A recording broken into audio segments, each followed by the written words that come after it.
அவரு ஒரு வித்தியாசமான ராஜா. எந்த வகையில வித்தியாசமானவர்னு கேட்டா, மக்கள் கிட்ட வரி வசூல் பண்றதுல கொஞ்சம் வித்தியாசமானவர். மற்ற மன்னர்கள் மாதிரி ஒரு நேரடியா வரி வசூல் பண்றது இல்ல, கொஞ்சம் மறைமுகமா அதை பண்ணுவார். அது எப்படின்னா, ஒவ்வொரு குடிமக்களுக்கும் மாசம் ஒரு மரக்கால் நெல்லு மக்கள் கொடுக்கறது இல்ல, ராஜா மக்களுக்கு கொடுப்பார். ஒரு மரக்கால் நெல்ல, அதாவது அரண்மனையில இருந்து ஒவ்வொரு வீட்டுக்கும் நெல் வந்து சேர்ந்துரும். அந்த ஒரு மரக்கால் நெல்ல இவங்க வாங்கிட்டு அதுக்கு பதிலா ஒரு மரக்கால் அரிசியை ராஜாவுக்கு திருப்பி கொடுக்கணும். இதுதான் அந்த ஊர் வழக்கம். ராஜா வந்து ஜனங்களுக்கு நெல்லை கொடுத்துட்டு அதுக்கு பதிலா அதே அளவு அரிசியா திருப்பி வாங்கிக்குவார். இதை தவிர வரி எதுவும் வசூல் பண்றது இல்ல. இப்படி ஒரு ராஜா.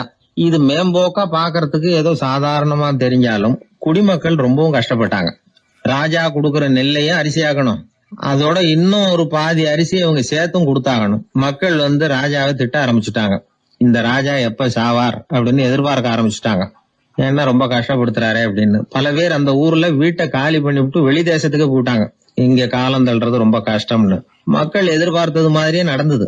அந்த மன்னன் நோய் வந்து படுத்த படுக்கை ஆயிட்டான். ராஜா இப்படி சாக கிடக்குறாருன்னு தெரிஞ்சும் மக்கள் யாருமே வந்து பாக்கல. எப்படி பாப்பாங்க? அவர் தான் எப்ப போவாருன்னு பாத்துக்கிட்டு இருக்கிறாங்களே. என்ன ஏன் யாருமே வந்து பார்க்க மாட்டேங்கிறாங்க நம்ம குடிமக்கள்ல அப்படின்னு மந்திரி கிட்ட கேட்டார் ராஜா. நம்ம ஊர்ல மக்கள் எங்க இருக்காங்க பாக்குறதுக்குன்னாரு அவரு. ஏன் என்னாச்சு அவங்களுக்குன்னு கேட்டார். அமைச்சர் அப்பதான் அரசனுக்கு அவன் பண்ணின தவறை வந்து சுட்டி காட்டினார். மக்களுக்கு இழைத்த கொடுமையை எடுத்து சொல்லி புரிய வச்சார். அதுக்கப்புறம் தான் மன்னருக்கு ஞானோதயம் வந்தது. செய்த பாவங்களை எண்ணி வருத்தப்பட்டான். மெதுவா அமைச்சர் பக்கம் திரும்பி, எங்க என் புள்ளன்னு கேட்டான். அவர் எங்கேயாவது ஊர் சுத்திக்கிட்டு இருப்பார், சூதாட்ட விடுதிகள்ல கிடப்பார் அப்படின்னாரு அமைச்சர். அவன் எங்க இருந்தாலும் உடனே அழைச்சிட்டு வாங்கன்னு உத்தரவு போட்டார் ராஜா. அடுத்த நாளே இளவரசனை கொண்டாந்து நிறுத்தினாங்க. தந்தையே, என்ன செய்யணும்னா சொல்லுங்க அப்படின்னு கேட்டான் இளவரசன். அவர் சொன்னார், மகனே, மக்களுக்கு வந்து நான் பொல்லாதவன் ஆயிட்டேன், அவங்கெல்லாம் என்ன நல்லவன்னு சொல்லணும். அப்படி அவங்கள சொல்ல வைக்க வேண்டியது உன்னோட பொறுப்புன்னார். தந்தையே, நீங்க வந்து கவலைப்படாதீங்க, உங்களை ரொம்ப ரொம்ப நல்லவர்னு மக்கள் சொல்லும்படியாக நான் செய்யறேன் அப்படின்னா பையன். அதுக்கப்புறம் கொஞ்ச நாள்ல பையன் பட்டத்துக்கு வந்தான். அவன் என்ன பண்ணான், வரி வசூல் பண்ற முறையில ஒரு மாற்றத்தை உண்டு பண்ணான். என்ன மாற்றம் பண்ணனான்னா, ஒவ்வொரு வீட்டுக்கும் ஒரு மரக்கால் உமியை கொடுக்கறது, அதுக்கு பதிலா ஒரு மரக்கால் அரிசியை வாங்கிக்கிறது. அப்பா என்ன பண்ணாரு, நெல்லை கொடுத்துட்டு அரிசியா வாங்கினார். இவன் மகன் வந்து உமியை கொடுத்துட்டு அரிசியா வாங்கினான். கொஞ்ச காலம் ஆச்சு. ஒரு நாள் மந்திரியை கூப்பிட்டு கேட்டான், அமைச்சரே, நம்ம ஊர் மக்கள் என்ன பேசிக்கிறாங்க அப்படின்னு. உங்க அப்பா ரொம்ப நல்லவன்னு பேசிக்கிறாங்க அப்படின்னாரு அமைச்சர். எப்படி இருக்கு பாருங்க, இவன் பண்ற கொடுமையில அப்பங்கார ரொம்ப நல்லவன் ஆயிட்டான். அதாவது இளவரசனை விட பழைய மன்னரே ரொம்ப நல்லவர், ரொம்ப பாதி கஷ்டம் தான் இது முழு கஷ்டம்ங்கிறது மாதிரி ஆயிட்டுது. எப்படியோ அப்பாவுக்கு கொடுத்த வாக்க புள்ள காப்பாத்தி விட்டான். அதாவது மன்னர் ரொம்ப நல்லவர்னு சொல்ல வைக்கிறேன்னு தானே சொன்னான், அதே மாதிரி சொல்ல வச்சுட்டான். இந்த காலத்துல இது மாதிரி அப்பாவுக்கு உதவுற பிள்ளைகள் உண்டு. ஒரு பிள்ளையாண்டான்னு சொன்னான், நான் எங்க அப்பாவுக்கு ரொம்ப ரொம்ப உதவியா இருக்கிறேன் அப்படின்னா. அப்படியா, உங்க அப்பாவுக்கு ரொம்ப உதவியா இருக்கிறியா அப்படின்னா, உங்க அப்பா என்ன செஞ்சுட்டு இருக்காருன்னு கேட்டேன். சும்மாதான் இருக்கிறார் அப்படின்னா அவன். சும்மா இருக்கிறதுக்கு இவன் உதவியா இருக்கிறானா? இப்படி இருக்கிறாங்க. அதாவது நல்லவன் அப்படின்னு பேர் வாங்குறது ரொம்ப கஷ்டம். அத வந்து எந்த வகையில வாங்கணும்னு முடிவு பண்றதுதான் முக்கியம். அதனால வாழ்க்கையில நாம வந்து மன்னரா இருந்தாலும் சரி, சாதாரண மக்களா இருந்தாலும் சரி, நல்லவன் அப்படிங்கிற பேர் வாங்குறது ரொம்ப முக்கியம். அப்படி நல்லவன்கிற பேர் வாங்கிட்டா வாழ்க்கை ரொம்ப சுலபமா அமையும். ஜப்பான்ல உள்ள ஒரு புத்த விகாரை, அங்க ஒரு வயசான பௌத்த குரு தங்கியிருக்கிறார். ஒரு நாள் ராத்திரி கடுமையான குளிர், அவரால் தாங்க முடியல. பார்த்தார், மரத்துல செஞ்ச புத்த சிற்பங்கள் அங்க நிறைய இருந்தது. அதுல ஒன்றை எடுத்து அதுக்கு தீ மூட்டி அந்த நெருப்புல குளிர் காஞ்சிக்கிட்டு இருக்கிறார். மர சிற்பம் தீ வச்சதும் படபடன்னு வெடிக்க ஆரம்பிச்சுட்டுது. அந்த சத்தத்தை கேட்டதும் அந்த புத்த விகாரையின் குருக்கள் வெளியில ஓடி வந்தார். இவர் ஆனந்தமா குளிர் காஞ்சிக்கிட்டு இருக்கிறார். அவரால் பொறுத்துக்க முடியல. தெருவில் தெரிஞ்சுக்கிட்டு இருந்த அந்த பெரியவரை இங்கே தங்க அனுமதிச்சதே அவர் தான். இவர் இப்படி பண்றாருன்னு நினைச்சுக்கிட்டே அவரை கோபமா பார்த்தார். ஏன் இப்படி கோபமா பார்க்குறீங்க, இப்படி வந்து உட்காருங்க அப்படிங்கிறாரு இவர். அவருக்கு இன்னமும் கோபம் வந்துட்டுது. எங்கள் கடவுளை வந்து எரிச்சுட்டீங்களே அப்படின்னு சத்தம் போட்டாராம். அப்படியா அப்படின்னு கேட்டுக்கிட்டே அந்த சாம்பலை கிளறினார் இவர். என்ன செய்கிறீங்கன்னு கேட்டிருக்காரு அவர். நான் எலும்புகளை தேடுறேன்னாராம். நீங்கள் ஒரு பைத்தியம், இது ஒரு மர சிற்பம், இதில் எலும்புகள் கிடையாது அப்படின்னாராம். அவருக்கு கோபம் வந்துட்டுது. உடனே வெளியில் போங்கன்னு கத்தியிருக்கார். வெளியில் தள்ளி கதவையும் சாத்தி விட்டாராம். மறுநாள் காலையில் கதவை திறந்து பார்த்தா அந்த வயசான பெரியவர் ஒரு மயில்கல் மேலே சில காட்டு பூக்களை வச்சு புத்தம் சரணம் கச்சாமின்னு சொல்லிக்கிட்டே இருக்கிறார். இவருக்கு சந்தேகமாக போட்டுது. கிட்ட போனார். என்ன செஞ்சுக்கிட்டு இருக்கீங்கன்னு கேட்டார். இது என்னுடைய காலை நேர பிரார்த்தனைனாராம். நிஜமாவே நீங்கள் ஒரு பைத்தியமாக தான் இருக்கணும், ஏன்னா அது ஒரு மைல்கல் அப்படின்னாராம். இப்போ அந்த பெரியவர் சொன்னாராம், நீங்கள் ஒரு மரத்தை புத்தராக நினைக்கும் பொழுது நான் ஏன் ஒரு மைல்கல்ல புத்தராக நினைக்கக்கூடாது? நான் புத்தரை எரிக்கலாம், ஏன்னா அவரை நான் நேசிக்கிறேன். அந்த சிற்பம் மரத்தால் ஆனதுங்கிறது எனக்கு தெரியும். நான் ஒரு மைல்கல்ல தொழலாம், ஏன்னா அது எனது பூக்களை தாங்குது. நான் இந்த மைல்கல்லுக்குள்ளே மறைஞ்சிருக்கிற புத்தரை பார்க்கிறேன். யாராவது ஒரு சிற்பி இதை சிலையாக்கினாதான் நீங்கள் புத்தரை பார்க்க முடியும். அன்னைக்கு ரொம்ப குளிராக இருந்தது. நான் எனக்குள்ளே இருக்கிற புத்தரையும் பாதுகாக்கணும். உள்ளே இருக்கிற புத்தரை காப்பாற்றுறதுக்காக வெளியில் உள்ள புத்தரை எரிக்கலாம், அதில் ஒன்றும் தப்பு இல்லை. அது அவருடைய போதனையிலேயே இருக்குது. உனக்குள் ஜோதியாக இரு அப்படிங்கிறது அவருடைய போதனை. என்னுடைய புத்தர் குளிரில் நடுங்கிட்டு இருந்தார். அந்த மர சிற்பங்கள் வெயில் மழையில் உணர்ச்சி இல்லாமல் இருந்தது, அதனால் அப்படி பண்ணினேன். ஆனால் நீங்கள் என்ன பண்ணீங்க? நான் ஒரு மர புத்தரை எரிச்சதுக்காக உயிருள்ள புத்தரை வெளியில் தள்ளி கதவை சாத்தினீங்க அப்படின்னாராம் அந்த பெரியவர்.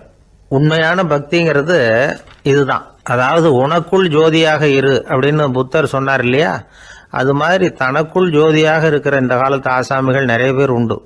எப்பவும் போதையிலேயே இருக்கிறவங்க. ஒரு நாள் நடு ராத்திரி ஒரு மது கடையில் ஒரு ஆள் அங்குள்ள சிப்பந்திகள் கிட்ட கேட்டுக்கிட்டு இருக்கிறான். மறுபடியும் இந்த கடை எப்போ திறப்பாங்கன்னு கேட்டானா. நாளைக்கு காலையில் 8 மணிக்கு திறப்பாங்க அப்படின்னு நானா அங்கே இருந்த ஆள். அவன் திருப்பி திருப்பி அதையே கேட்டுக்கிட்டு இருக்கான். இவனுக்கு பதில் சொல்லி சொல்லி அழுத்து போச்சு. அதான் சொல்கிறேன் ஐயா, நாளைக்கு காலையில் வா அப்படின்னாங்களாம். அதுக்கு இவன், நான் வர்றதுக்காக கேட்கலையா, நேத்திக்கு வந்தவன் உள்ளேயே மாட்டிக்கிட்டேன், வெளியில் போகிறதுக்காக கேட்டேன் அப்படின்னான். என்னுடைய நண்பர் ஒருத்தர், அவர் விரல்ல நகமே இருக்காது. என்ன காரணம்னு நினைக்கிறீங்க? எல்லாத்தையும் அவரே கடிச்சு துப்பிடுவார். அப்படி ஒரு பழக்கம். சின்ன குழந்தைகள் நகம் கடிக்குது, விரல் சூப்புது. இதுக்கு என்ன காரணம் தெரியுமா? குழந்தைகள் மனசுல ஏற்படக்கூடிய ஒருவித பாதுகாப்பின்மை, இன்செக்யூரிட்டி, அல்லது தான் சரியா கவனிக்கப்படல அப்படிங்கிற எண்ணத்தோட வெளிப்பாடு தான் அது அப்படிங்கிறாங்க டாக்டர்கள். சில இடங்கள்ல 2வது குழந்தை பிறந்த உடனே பெரியவர்கள் கவனம் முதல் குழந்தைகிட்ட இருந்து கொஞ்சம் விலகி 2வது குழந்தைகிட்ட போயிடும். அந்த சமயத்துல முதல் குழந்தைக்கு இந்த பழக்கம் ஏற்படுறதுக்கு வாய்ப்பு உண்டாம். சில குடும்பங்கள்ல கணவன் மனைவி 2 பேருமே வேலைக்கு போறவங்களா இருப்பாங்க. குழந்தை ரொம்ப நேரத்துக்கு பெத்தவங்களை பிரிஞ்சு இருக்க வேண்டிய சூழ்நிலை இருக்கும். குழந்தை ஒரு பாதுகாப்பின்மையை உணர ஆரம்பிக்கும். இந்த பழக்கம் வந்துடும். அதனால ஒரு குழந்தைக்கு தான் ஒதுக்கப்படுறோம் அப்படிங்கிற நினைப்பு வராம பாத்துக்கணும். வளர்ந்த குழந்தைகளும் நகம் கடிக்கும். வயசானவங்க கிட்டையும் இந்த பழக்கம் இருக்கும். இது ஒரு மனச்சிதைவின் வெளிப்பாடு அப்படிங்கிறாங்க மனநல நிபுணர்கள்.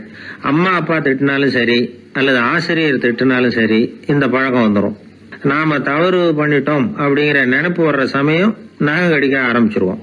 ஏதோ ஒண்ணு அடையணும் அப்படின்னு நினைக்கிறோம், அதை அடைய முடியல. இப்படி ஒரு ஏக்கம் வர்ற சமயத்திலேயும் சில பேர் நகத்தை கடிக்க ஆரம்பிச்சிருவாங்க.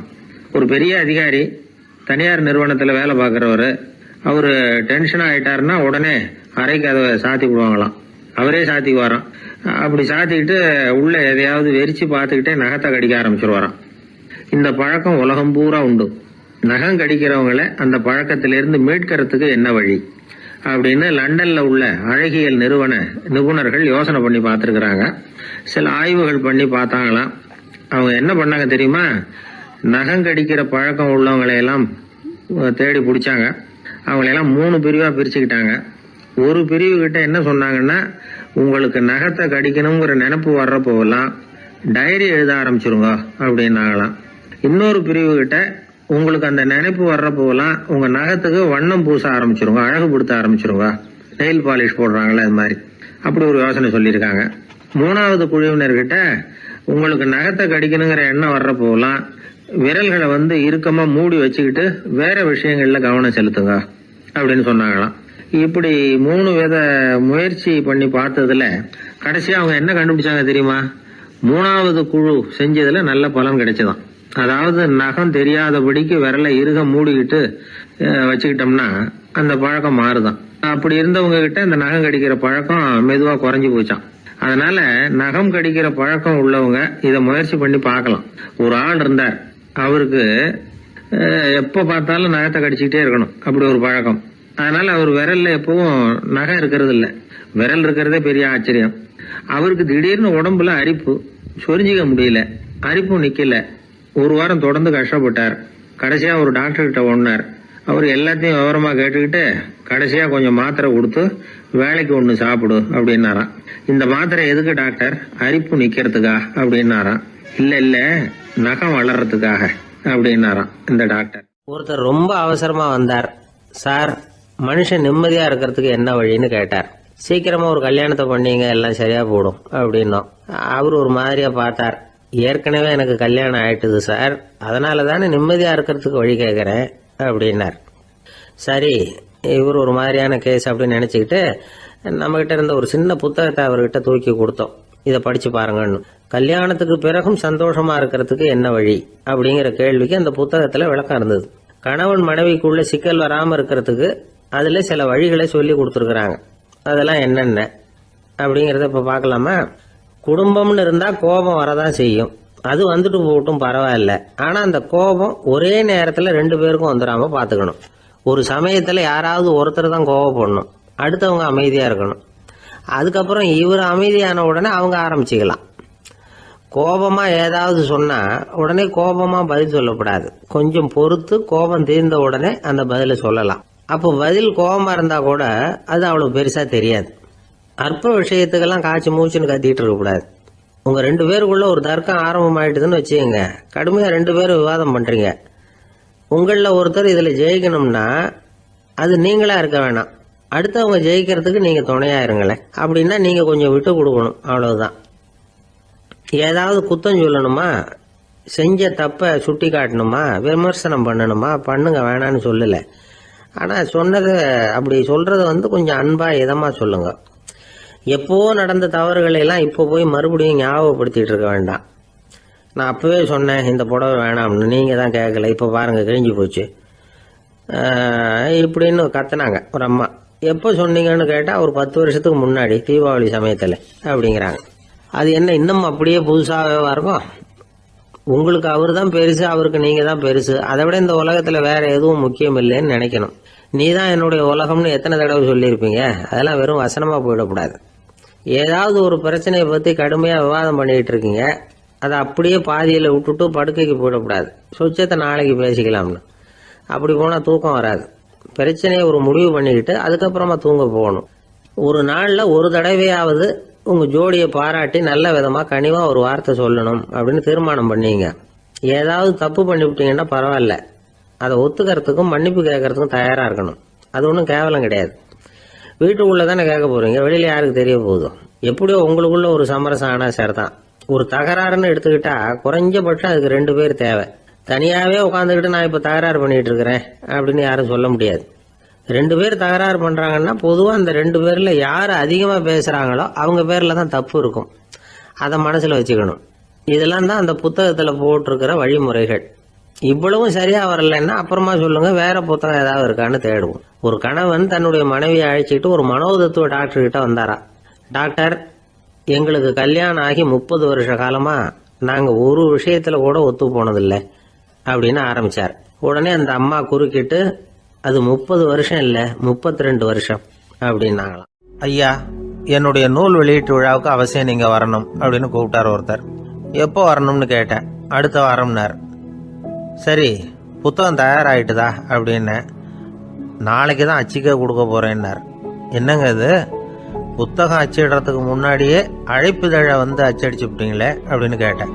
அதனால என்னங்க, அந்த காலம் மாதிரி அப்போல்லாம் அச்சுக்கலை எவ்வளவோ முன்னேறியாச்சுங்க. Linotype, monotype, phototype, laser, இப்படி என்னென்னமோ வந்தாச்சு. இன்னைக்கு கொடுத்தா நாளைக்கே புத்தகம் தயார் அப்படின்னார். இப்படி இந்த அளவுக்கு முன்னேறி இருக்கிற இந்த அச்சுக்கலை ஆரம்பத்தில் எப்படி இருந்தது தெரியுமா? அந்த காலத்தில் காகிதம்னா என்னன்னே தெரியாது. அப்படி ஒன்று கண்டுபிடிக்கப்படவே இல்லை. அப்போல்லாம் எதையாவது ஒன்று எழுதணும்னா அதுக்கு ஆட்டு தோலை தான் பயன்படுத்தி இருக்கிறாங்க. கண்ணுக்குட்டி தோல் கூட அதுக்கு உபயோகப்பட்டு தான். ஐரோப்பாவில் இருந்த பாதிரியார்கள் தோலில் எழுதப்பட்ட புத்தகத்தை தயாரிக்கிறதுல ரொம்ப கெட்டிக்காரங்களாம். எகிப்து, அப்புறம் மத்திய தரைக்கடல் ஓரத்தில் உள்ள நாடுகள், இங்கே எல்லாம் தோல் தான் எழுது பொருளாக பயன்பட்டு வந்திருக்குது. ஆனால் நம்ம நாட்டில் ஓலைச்சுவடிகளை எழுத்துக்கு பயன்படுத்தி இருக்கிறாங்க. எழுதுறதுக்கு தோலை பயன்படுத்தினவங்க பிறகு பேப்பரைஸ் அப்படிங்கிற கோரை புல்லை வந்து அதுக்கு பயன்படுத்தினாங்களாம். இதெல்லாம் அப்படி கொஞ்சம் கொஞ்சமாக கண்டுபிடிச்சிட்டு வந்திருக்கிறாங்க. அந்த புல்லை வந்து கச்சிதமாக நறுக்க வேண்டியது, நல்லா பதப்படுத்த வேண்டியது, அதுக்கப்புறம் அதில் எழுத வேண்டியது, அவ்வளவுதான். பேப்பருங்கிற சொல்லே இந்த பேப்பைரஸ் அப்படிங்கிறதுலேருந்து வந்தது தான். அதுக்கப்புறம் தான் காகிதம் வந்தது. இதை முதல்ல சீன நாட்டில் தான் கண்டுபிடிச்சாங்க. அது வந்த பிறகு அச்சு எந்திரம் கண்டுபிடிக்க வேண்டிய அவசியம் ஏற்பட்டது. அதை கண்டுபிடிச்சவர் ஜெர்மானிய அறிவியல் அறிஞர் ஜான் கூட்டன்பர்க். அச்சு கலைக்கு அடித்தளம் அமைச்சவர் அவர் தான். ஜெர்மனியில் மெயின்ஸ் அப்படிங்கிற ஊரில் 1399 பிறந்தார். அவரோட மாமன் ஒருத்தர் உலோக வேலையில் வல்லவர். அவர்கிட்ட அந்த வேலையை கற்றுக்கிட்டார். அதோட வைர கற்களை வந்து பட்டை தீட்டுறதுலையும் ரொம்ப தேர்ச்சி பெற்றிருந்தார். இளம் வயசுலேயே சும்மா இருக்க மாட்டாராம். எதை செஞ்சாலும் அதை திறமையாக செய்வாராம். அவர் தான் முதல்ல மர அச்சு எழுத்துக்களை உருவாக்கினார். அது மேலே மை தடவி பிரதிகள் எடுத்தார். அதுக்கப்புறம் உலோக எழுத்துக்கள், முதல்ல காரியம், அப்புறம் இரும்பு, அப்புறம் கலப்பு உலோகம், பிறகு அச்சடிக்கிறதுக்கு எந்திரம் ஒன்றையும் உருவாக்கினார். முதல்ல பைபிள் அச்சடித்தார். 1468 அவர் இறந்து போனார். 16ஆம் நூற்றாண்டில் மேலை நாடுகளிலிருந்து மர எழுத்துக்களை கொண்டுகிட்டு வந்து தமிழ்நாட்டில் கிறிஸ்துவ நூல்களை அச்சிட்டாங்க. அப்போல்லாம் வந்து அச்சகங்கள் வந்து போதிய அளவுக்கு இங்கே இல்லை. அதுக்கு என்ன காரணம்னா, இந்தியர்கள் வந்து அச்சகங்களை நடத்தக்கூடாது அப்படின்னு சட்டம். 1835 வரைக்கும் அந்த சட்டம் வந்து நடைமுறையில் இருந்தது. இந்த நிலைமையில் அங்கேயும் இங்கேயுமா 1-2 அச்சகங்கள் ஆரம்பமாச்சு.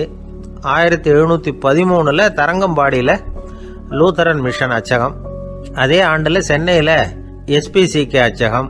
இது ரெண்டும் தான் இந்தியாவில் முதல்ல தொடங்கப்பட்ட அச்சகங்கள். ஆட்டுத்தோல்லையும் ஓலைச்சுவடியிலையும் எழுதப்பட்ட எழுத்துக்கள் இன்னைக்கு எங்கேயோ போயிட்டுது. ஆனால் நம்ம ஊரில் எழுத்தாளர்கள் நிலைமை தான் ஒன்றும் சொல்லிக்கிறது மாதிரி இல்லை. நம்ம ஆள் ஒருத்தர் சொன்னார், சார் நான் சொந்தத்தில் ஒரு அச்சாபீஸ் வச்சுருந்தேன், இப்போவும் வச்சுருக்கிறேன். அதனால் என்னுடைய படைப்புகளை புத்தகமாக வெளியிடுறதுல எனக்கு ஒன்றும் கஷ்டம் இல்லை. வருஷத்துக்கு ஒரு புத்தகம் எழுதி வெளியிட்டுருவேன். 15 வருஷமாக இலக்கிய உலகத்துக்கு இப்படி சேவை செஞ்சுக்கிட்டு வர்றேன். ஆனால் இந்த வருஷம்தான் வாசகர்கள் வந்து எனக்கு பாராட்டு விழா நடத்தி இருக்கிறாங்க அப்படின்னார். இந்த வருஷம் அப்படி என்ன விசேஷம் அப்படின்னு கேட்டோம். இந்த வருஷம்தான் நான் எந்த புத்தகம் எழுதி வெளியிடாமல் இருந்தேன், அதுக்காகத்தான் எனக்கு இந்த பாராட்டு விழா அப்படின்னார். ஒரு சின்ன பையன் வந்தான். அவனை பார்த்து ஒரு கேள்வி கேட்டோம். ஏன்ப்பா உங்கள் வீட்டில் அம்மா புத்திசாலியா அப்பா புத்திசாலியா அப்படின்னு. அவன் அலட்சியமாக நம்மளை பார்த்து சிரிக்கிறான். என்ன சார் இது, இந்த காலத்தில் இது கூட தெரியாமல் இருக்கிறீங்களே அப்படிங்கிறான். ஒரு சின்ன பையன் நம்மளை பார்த்து இப்படி கேட்டு விட்டானே அப்படின்னு நினைக்கிறப்போ நமக்கு ஒரு மாதிரி ஆகிடும். அதுக்கப்புறம்தான் இந்த தாத்தா பாட்டியெல்லாம் சொல்கிற ஒரு கதை ஞாபகத்துக்கு வந்தது. அது என்ன கதை தெரியுமா? ஒரு ஊரில் ஒரு அம்மாவும் பிள்ளையும் இருந்தாங்களாம். அந்த மகனுக்கு திடீர்னு தேசாந்திரம் போய் வரணும்னு ஆசை வந்துட்டுது. ஊராக போய் சுற்றி பார்க்கணுங்கிற ஆசை. அந்த அம்மாவுக்கு இது பிடிக்கல. மகனை பிரிஞ்சு இருக்கிறதுக்கு அவங்க மனசு இடம் கொடுக்கல. வேணாப்பான்னு சொல்லி பார்த்தாங்க, அவன் கேட்கல. திடீர்னு புறப்படவும் செஞ்சுட்டான். சரி, இனிமேல் அவனை தடுக்க முடியாதுன்னு முடிவு பண்ணிக்கிட்டாங்க அந்த அம்மா. இருந்தாலும் புத்திசாலித்தனமாக ஒரு யோசனை பண்ணாங்க. மகனை கிட்டத்தில் கூப்பிட்டாங்க. அவங்ககிட்ட சொன்னாங்க, இதை பாருப்பா, நீ தேசாந்திரம் போகிறதுன்னு தீர்மானம் பண்ணிவிட்ட, அதை நான் தடுக்கலை, போயிட்டு வந்துடும். ஆனால் போகிறதுக்கு முன்னாடி எனக்கு ஒரு வாக்குறுதி கொடுத்துட்டு போ அப்படின்னாங்க. போகிறப்போ ராத்திரியாக இருந்தாலும் பகலாக இருந்தாலும் சரி, புளிய மரத்து நிழலில் தான் தங்கணும். திரும்பி வர்றப்போ இரவும் பகலும் நீ வந்து வேப்ப மரத்து நிழல்லே தங்கணும் அப்படின்னாங்க. சரி, அப்படியே செய்கிறேன்னு சொல்லி வாக்குறுதி கொடுத்தான் பையன். புறப்பட்டு போனான். போகிற வழியில் புளிய மரத்து நிழல்லே தங்கினான், தூங்கினான். அப்படி போய்கிட்டே இருந்தான். 7ஆவது நாள் அவன் உடம்பு சுகமில்லாமல் போயிட்டுது. ரொம்பவும் பலவீனமாயிட்டான். இனிமேல் நடக்க முடியாதுங்கிற நிலைமை வந்துட்டுது. யோசிச்சு பார்த்தான். சரி, இதுக்கு மேலே வந்து போக வேண்டாம் அப்படின்னு முடிவு பண்ணிட்டு திரும்பி வர ஆரம்பிச்சிட்டான். திரும்பி வர்றப்போ வழியில் வேப்ப மரத்து நிழல்லையே தங்கி வந்தான். நாளுக்கு நாள் உடம்பு சரியாக வந்துட்டுது. 7ஆவது நாள் வீட்டுக்கு வந்து சேர்றான். உடம்பு பழையபடியே கலகலப்பாயிட்டுது. பூரண சுகம். தேசாந்திரம் போன பையன் திரும்பி வந்துட்டானே அப்படின்னு அந்த அம்மா ஆச்சரியப்படலை. ஏன்னா அவங்களுக்கு தெரியும் இப்படி ஆகும்னு. பையன் சீக்கிரமாக திரும்பி வரணுங்கிறதுக்காக தான் அவங்க அந்த யோசனையை சொன்னாங்க. என்ன விஷயம்ங்கிறதையும் அவங்களே சொன்னாங்க. மகனே, புளிய மரத்து நிழல் உடம்புக்கு உஷ்ணத்தை கொடுக்கும், சீக்கம் உண்டாக்கும். அதனால் நீ தொடர்ந்து புளிய மரத்து நிழலில் தங்கினாவே நோய்க்கு ஆளாயிட்டதுனால நல்ல பயணத்தை முடிச்சுக்கிட்டு திரும்பி வரணுங்கிற முடிவுக்கு வந்துட்ட. திரும்பி வர்றப்போ நீ தங்கினது வேப்ப மரத்து நிழல், அது உடம்புக்கு குளிர்ச்சியை தரக்கூடியது, நோயை தீர்க்கக்கூடியது. அதனால் சுகமாக வீட்டுக்கு சேர்ந்துட்ட. உன்னோட தேசாந்திர பயணத்தை தடுக்கிறதுக்காக தான் இப்படி பண்ணினேன் அப்படின்னாங்களாம் அந்த அம்மா. பார்த்தீங்களா அம்மாவோட புத்திசாலித்தனத்தை? அப்பாவாக இருந்தால் இப்படியா பண்ணுவார்? ஒரு அப்பா பையன்கிட்ட 10 ரூபா கொடுத்து இதை எடுத்துக்கிட்டு அடுத்த ஊருக்கு போய் அங்கே இருக்கிற மாமா கிட்ட இதை கொடுத்துட்டு வாடா, வழியில் எங்கேயாவது மரத்தடியில் படுத்து தூங்கி விடாதே அப்படின்னு எச்சரிக்கை பண்ணி அனுப்புனாராம். பையனுக்கு எச்சரிக்கையாக வாழறது எப்படிங்கிறத கற்றுக் கொடுக்கறதுக்காக இப்படி பண்ணார். அவன் பணத்தை வாங்கிக்கிட்டு போனான். அப்பா சொன்னதை மறந்துட்டு ஒரு மரத்தடியில் படுத்து தூங்கிட்டான். அவனுக்கு தெரியாமல் அவன் பின்னாடியே போன அப்பா அவன் கையில் இருந்த அந்த 10 ரூபாயை நைஸாக எடுத்துகிட்டு வந்துட்டார். அவன் பையில் தானே வச்சுருந்தான், அது தெரியாமல் எடுத்துகிட்டு வந்துட்டார். அவன் தூங்கிக்கிட்டு இருக்கான். எடுத்துகிட்டு ஒரு மறுபடியும் வீட்டுக்கு வந்துட்டார். பையன் முழிச்சுக்கிட்டு பையை தடவி பார்க்குறான், பணத்தை காணும். அழுதுகிட்டே திரும்பி வந்தான். அப்பா கிட்ட விஷயத்த சொன்னான். அப்பா சிரிச்சுக்கிட்டே சொன்னார், அதுக்கு தான்ப்பா ஆரம்பத்திலேயே எச்சரிக்கை பண்ணினேன், இனிமேலாவது நீ ஜாக்கிரதையாக இருக்கணும் அப்படிங்கிறதுக்காக தான் இப்படி பண்ணினேன். அந்த பணம் எங்கேயும் போயிடல, நான் தான் அதை உனக்கு தெரியாமல் எடுத்து வச்சிருக்கிறேன். இதோ பாரு அப்படின்னு சொல்லிக்கிட்டு சைடு பாக்கெட்டில் கையை விட்டா அது ஓட்டையாக இருக்குது. அதை எவனோ ஏற்கனவே கத்திரிச்சு எடுத்துகிட்டு போயிட்டான். இப்போ அப்பா முகத்தில் அசடு வழிஞ்சுதான். கடற்கரை ஓரமாக ஒரு பெரியவர் கையால் மணலை கீறிக்கிட்டே உட்காந்துருக்கிறார். என்னத்தையும் தேடிட்டு இருக்கிறது மாதிரி தெரிஞ்சுது. மெதுவாக கிட்டத்தில் போய் என்னத்தை தேடிட்டு இருக்கிறீங்க அப்படின்னு கேட்டோம். அவரு சாவகாசமா நிமிந்து பார்த்து நிம்மதியை தேடிட்டு இருக்கிறேன்னார்.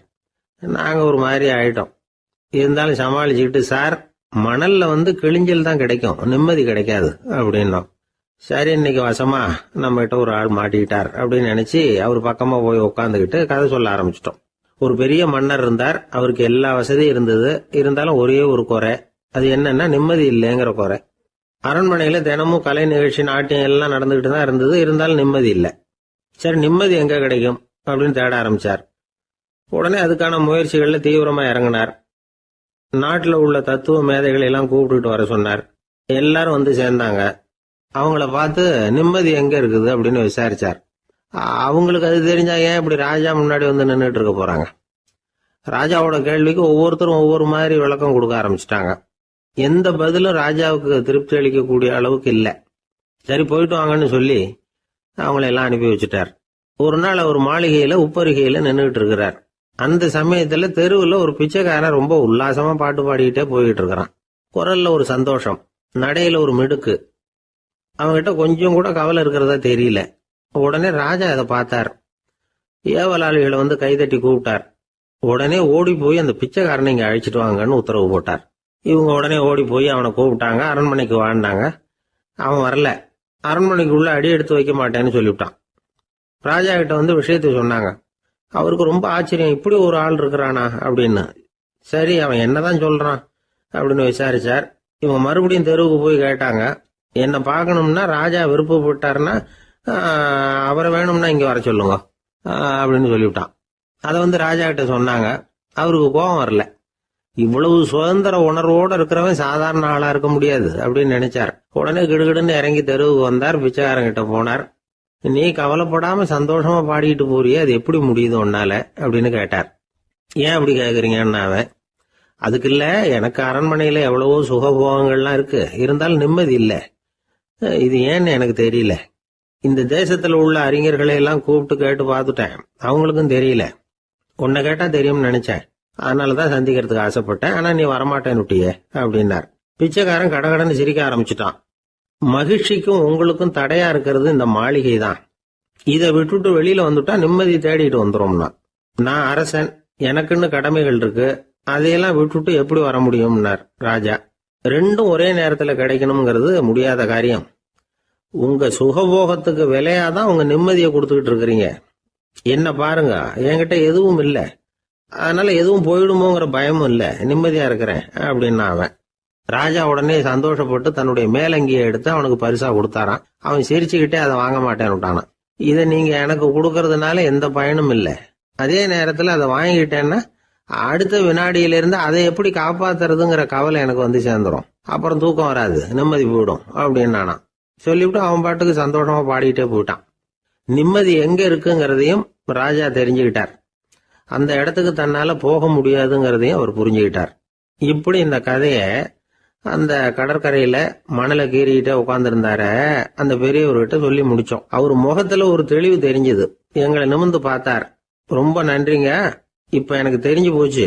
நிம்மதி வேணும்னா அதுக்கு என்ன பண்ணணும்னு இப்ப நல்லா புரிஞ்சுக்கிட்டேன் அப்படின்னார். என்ன புரிஞ்சுக்கிட்டீங்கன்னு கேட்டோம். இனிமே இந்த பக்கம் வந்தா உங்க கண்ணுல படாத இடமா பார்த்து உட்காரணும்னு புரிஞ்சுக்கிட்டேன் அப்படின்னார். ஒரு ஆளு ராமகிருஷ்ணரை தேடி வந்தான். அவன் கையில 1000 பொற்காசுகள் வச்சிருந்தான். அதை அவர்கிட்ட கொடுத்து இதை ஏத்துக்கணும் அப்படின்னு ரொம்ப பணிவா கேட்டுக்கிட்டான். அவரு பார்த்தார், இது எனக்கு தேவையில்லை, ஆனாலும் உன்னுடைய மனசை புண்படுத்துறதுக்கு நான் விரும்பலை, அதனால நீ கொடுக்கறத வாங்கிக்கிறேன்னார். வாங்கிக்கிட்டார். அப்புறம் கேட்டார், இதை பாரு, இனிமே இதெல்லாம் என்னுடைய இதுதானே அப்படின்னார். ஆமா, அதெல்லாம் நான் உங்களுக்கே கொடுத்துட்டேன் அவன். சரி, இப்போ நீ எனக்காக ஒரு காரியம் பண்ணணும்னார். என்ன செய்யணும்னு சொல்லுங்கன்னா, இந்த நாணயங்களை எல்லாம் எடுத்துக்கிட்டு போய் கங்கை நதியில எரிஞ்சுட்டு வா அப்படின்னார். இவனுக்கு அதிர்ச்சியா போச்சு. என்ன பண்றது, இனிமே அது முடியாதுன்னு சொல்ல முடியாது. ஏன்னா அந்த நாணயங்களை எல்லாம் அவருக்கே கொடுத்துட்டான். இனிமே அதெல்லாம் இவனுடையது இல்லை. பேசாம அவ்வளவே அள்ளிக்கிட்டு ஆத்தங்கரைக்கு போனான். போனவன் ரொம்ப நேரம் திரும்பியே வரல. ராமகிருஷ்ணருக்கு சந்தேகம், என்ன ஆச்சு அந்த மனுஷனுக்கு, காசுகளோட அந்த கங்கையில குதிச்சுட்டானா, போகும்பொழுதே ஒரு மாதிரியா தான் போனான், போய் என்னன்னு பார்த்துட்டு வாங்க அப்படின்னார். அங்க இருந்த ஒருத்தர் ஓடி போய் பார்த்தார். அவர் போய் பார்க்கும் பொழுது அவன் அங்கேயே இருந்தான். அதுக்கப்புறம் அவர் திரும்பி வந்தார். வந்து விவரத்தை சொன்னார். அதாவது அவன் கங்கை கரையில உட்காந்துக்கிட்டு ஒவ்வொரு நாணயமா 1 2ன்னு எண்ணி எண்ணி வீசிக்கிட்டு இருக்கிறான். அவனை சுத்தி ஒரு கும்பல் நின்றுகிட்டு அவனை தடுத்துக்கிட்டு இருக்குது அப்படின்னு விவரத்தை சொன்னார் போயிட்டு வந்தவர். இதை கேட்டதும் ராமகிருஷ்ணரே புறப்பட்டு அங்க போனாராம். என்ன இப்படி பண்ணிட்டு இருக்கிற, நான் உன்னை அந்த நாணயங்களை கங்கையில வீசி எறிய சொன்னேன், நீ ஏன் அதை எண்ணிக்கிட்டு இருக்கிற அப்படின்னார். பழக்கம்தான் காரணம், நான் ஒவ்வொரு நாளும் ஒவ்வொன்றா சேமிச்சு வச்சேன். இன்னைக்கு என்கிட்ட நிறைய இருக்குது, உங்களுக்கு ஒரு 1000 நாணயங்களை கொடுக்கணுங்கிறது என்னோட ஆசை அப்படின்னா. இப்ப ராமகிருஷ்ணர் சொன்னார், ஒரே நேரத்துல எல்லாத்தையும் சம்பாதிச்சிருந்தா நீ எண்றது பொருத்தமா இருக்கும். எல்லாத்தையும் இழக்கும் போது ஒவ்வொன்றா எண்ணிக்கிட்டு இழக்கிறதுங்கிறது சரியான செயல் இல்லை. அதனால ஒரே தடவையா எல்லாத்தையும் தூக்கி எறிஞ்சிடும் அப்படின்னார். இது இழப்பது அப்படிங்கிற ஒரு உயர்ந்த நிலை. இதை நாம யதார்த்த வாழ்க்கையில சம்பந்தப்படுத்தி பார்த்து குழப்பிக்கிட்டு இருக்கக்கூடாது. இழக்கிறேன்னு சொல்லிக்கிட்டு இருக்கிற காசையெல்லாம் ஆத்துலையும் குளத்துலையும் கொண்டு போய் எரிஞ்சுட்டு வாங்க அப்படின்னு உபதேசம் பண்றதாக யாரும் நினைச்சிடக்கூடாது. இதுல நாம புரிஞ்சுக்க வேண்டியது என்னன்னா, எதையாவது ஒன்றை இன்னொருத்தருக்கு கொடுக்கணும் அப்படின்னு விருப்பப்பட்டா அதை மனப்பூர்வமா கொடுத்துடணும். கொடுத்துட்டு அதையே நினைச்சிட்டு இருக்க கூடாது. நம்மால் ஒருத்தர் ஒரு 100 ரூபாய் நோட்டை தன்னுடைய நண்பர் ஒருத்தர்கிட்ட கொடுத்து, இது உனக்கு தான் வச்சுக்கோ அப்படின்னார். அவரு பார்த்தார், இது இனிமே எனக்கு தானே சொந்தம் அப்படின்னார். ஆமான்னார் அவர். அப்படின்னா எனக்காக நீ ஒரு உதவி செய்யணும்னார். சொல்லுங்க செய்யறேன்னார் அவர். இந்த 100 ரூபாய் நோட்டை தீ வச்சு கொளுத்தி விடுனார். இவர் அதிர்ச்சியாகி அவரை பார்த்தார். இப்ப அவரு சொன்னார், நீ எனக்கு அன்பா கொடுத்தது இது, இந்த நோட்டு கள்ள நோட்டுங்கிறது எனக்கு முன்னாடியே தெரியும், சீக்கிரம் கொளுத்தி விடு, அதுதான் நம்ம 2 பேருக்குமே நல்லது அப்படின்னாராம் அவர். ராமகிருஷ்ணர் வாழ்ந்த காலத்துல நடந்த ஒரு நிகழ்ச்சி இது. அப்போ ஒரு ஓவியர் இருந்தாராம். அவருக்கு ஒரு ஆசை, ராமகிருஷ்ணர் படத்தை வரையணும், அதை அவர்கிட்டயே கொண்டுட்டு போய் காட்டி அபிப்பிராயம் கேட்கணும். இதுதான் அந்த ஓவியரின் ஆசை. உடனே ராமகிருஷ்ணர் படத்தை வரைஞ்சி முடிச்சார். அதை எடுத்துக்கிட்டு போனார். இவர் போன சமயம் அங்கே ராமகிருஷ்ணர் சீடர்களோடு உட்காந்துருக்கிறார். விவேகானந்தர் அங்கே இருக்கிறார். இந்த ஓவியர் கொண்டுகிட்டு போய் தான் வரைந்த ஓவியத்தை அவர்கிட்ட காட்டினார். ராமகிருஷ்ண பரமஹம்சரின் ஓவியத்தை ராமகிருஷ்ணர்கிட்டயே காட்டுறார். ராமகிருஷ்ணர் என்ன பண்ணார் தெரியுமா, அந்த படத்தை பார்த்தார். உடனே அது காலை தொட்டார். குருதேவருடைய இந்த செயல் சீடர்களுக்கு ரொம்ப வியப்பை உண்டு பண்ணிச்சு. சில பேர் மனசுக்குள்ளேயே ரொம்ப குழம்பி போக ஆரம்பிச்சிட்டாங்க, என்ன இப்படி பண்றாருன்னு. என்ன இது அவரோட படம், அவரே அவரோட படத்தின் காலை தொடுறார் அப்படின்னு யோசிச்சாங்க. சில பேர் ஒன்றும் புரியாம ஒருத்தர் பார்த்து சிரிச்சுக்கிட்டாங்க. அந்த இடத்துல சீடர்கள் மட்டும் இல்லை, சீடர் அல்லாத பல பேர் இருந்தாங்க. தன்னுடைய காலை தானே தொடர இவருடைய செயல் பற்றி என்ன நினைக்கிறது அப்படின்னு அவங்களும் குழம்பி போய் நிற்கிறாங்க. அந்த படத்தை வரைஞ்சி அவர்கிட்ட காட்டின அந்த ஓவியருக்கும் அதிர்ச்சி. இருந்தாலும் அவர் சீடர் கிடையாது. அதனால் கொஞ்சம் துணிச்சலை வரவழைச்சிக்கிட்டு கேட்டார், என்னங்க இது, என்னால் என்னுடைய கண்களையே நம்ப முடியல. இது உங்கள் சொந்த உருவப்படம், நீங்கள் உங்கள் சொந்த கால்களையே தொடுறீங்க, இது எங்களுக்கு கொஞ்சம் சங்கடமாக இருக்குதே அப்படின்னார். ராமகிருஷ்ணரின் கண்களில் ஆனந்த கண்ணீர் வழிஞ்சுதான். அவர் சொன்னாராம், இது என்னோட படம்ங்கிறது எனக்கு தெரியும், ஆனால் இது என்னோட படம்ங்கிறதுனால நான் இதோட காலை தொடலை. நீ என்னுடைய சமாதி நிலையை இந்த படத்தில் படம் பிடிச்சி காட்டியிருக்கிற, அதனால் அதோட காலை தொடறேன். சமாதி நிலையில் யார் இருந்தாலும், அது என்னுடைய படமாக இருந்தாலும் சரி அல்லது வேற யாருடைய படமாக இருந்தாலும் சரி, படம் யாருதுங்கிறது முக்கியம் இல்லை. இதில் எது முக்கியம்னா அது தன்னை உணர்ந்த ஒரு உணர்நிலையின் படம். அப்படி இருக்கிறப்போ அதோட காலை நான் தொடணும். அதுக்கு நீங்கள் எல்லாரும் ஏன் சங்கடப்படுறீங்கன்னு எனக்கு தெரியல அப்படின்னாராம். இப்போ தான் அங்கே இருந்த சீடர்களுக்கும் மற்றவங்களுக்கும் விவரம் புரிஞ்சுதான். இதுக்கு முன்னாடி யாரும் செய்யாததை இவர் செஞ்சிருக்கிறார், ஆனால் அவருடைய காரணம் ரொம்ப நியாயமானது அப்படிங்கிறத உணர்ந்தாங்களாம். இதுவரைக்கும் ஆன்மீகத்தில் சமாதி நிலை, அதாவது தன்னை உணர்ந்த நிலை பற்றி புரிஞ்சுக்கிட்டோம். இல்லறத்தில் ஏற்படக்கூடிய சமாதி நிலை பற்றி உங்களுக்கு தெரியுமா? ஒரு அம்மா டாக்டர்கிட்ட வந்து சொன்னாங்களாம், டாக்டர், என் வீட்டுக்காரருக்கு உடம்புல ஏதோ கோளாறுன்னு நினைக்கிறேன், நான் எவ்வளவு நேரம் பேசினாலும் காதில் விழாதது மாதிரி உட்கார்ந்துருக்கிறார் அப்படின்னாங்களாம். அதுக்கு அந்த டாக்டர் சொன்னாராம், அம்மா, அது உடம்பு கோளாறு இல்லை, அது ஒரு பெரிய திறமை அப்படின்னாராம். ஒரு கணவன் மனைவி எப்போ பார்த்தாலும் அவங்க 2 பேருக்கும் இடையில சண்டை வந்துக்கிட்டே இருந்தது. இதில் என்ன ஆச்சரியங்கிறீங்களா? நான் அதுக்காக சொல்ல வரல, இது வேறு விஷயம். அதாவது சண்டை போடாமல் இருக்கிறதுக்கு வழி சொல்கிற தகவல் இது. நான் சொன்ன அந்த கணவன் மனைவி எப்படின்னா, கணவன் ஒரு வார்த்தை சொன்னால் மனைவி கிட்டேருந்து 2 வார்த்தை பதிலாக வரும். இதுக்கு கணவன்கிட்டேருந்து 4 வார்த்தை பதிலாக வரும். இப்படி வார்த்தைகள் பெருகி போய் கடைசியில் வம்பில் வந்து முடியும். அந்த அம்மா பொறுத்து பார்த்தாங்க, அவங்களால தாக்கு பிடிக்க முடியல. பக்கத்து வீட்லேயும் ஒரு கணவன் மனைவி இருந்தாங்க, அவங்களுக்குள்ள சண்டை வர்றதில்ல.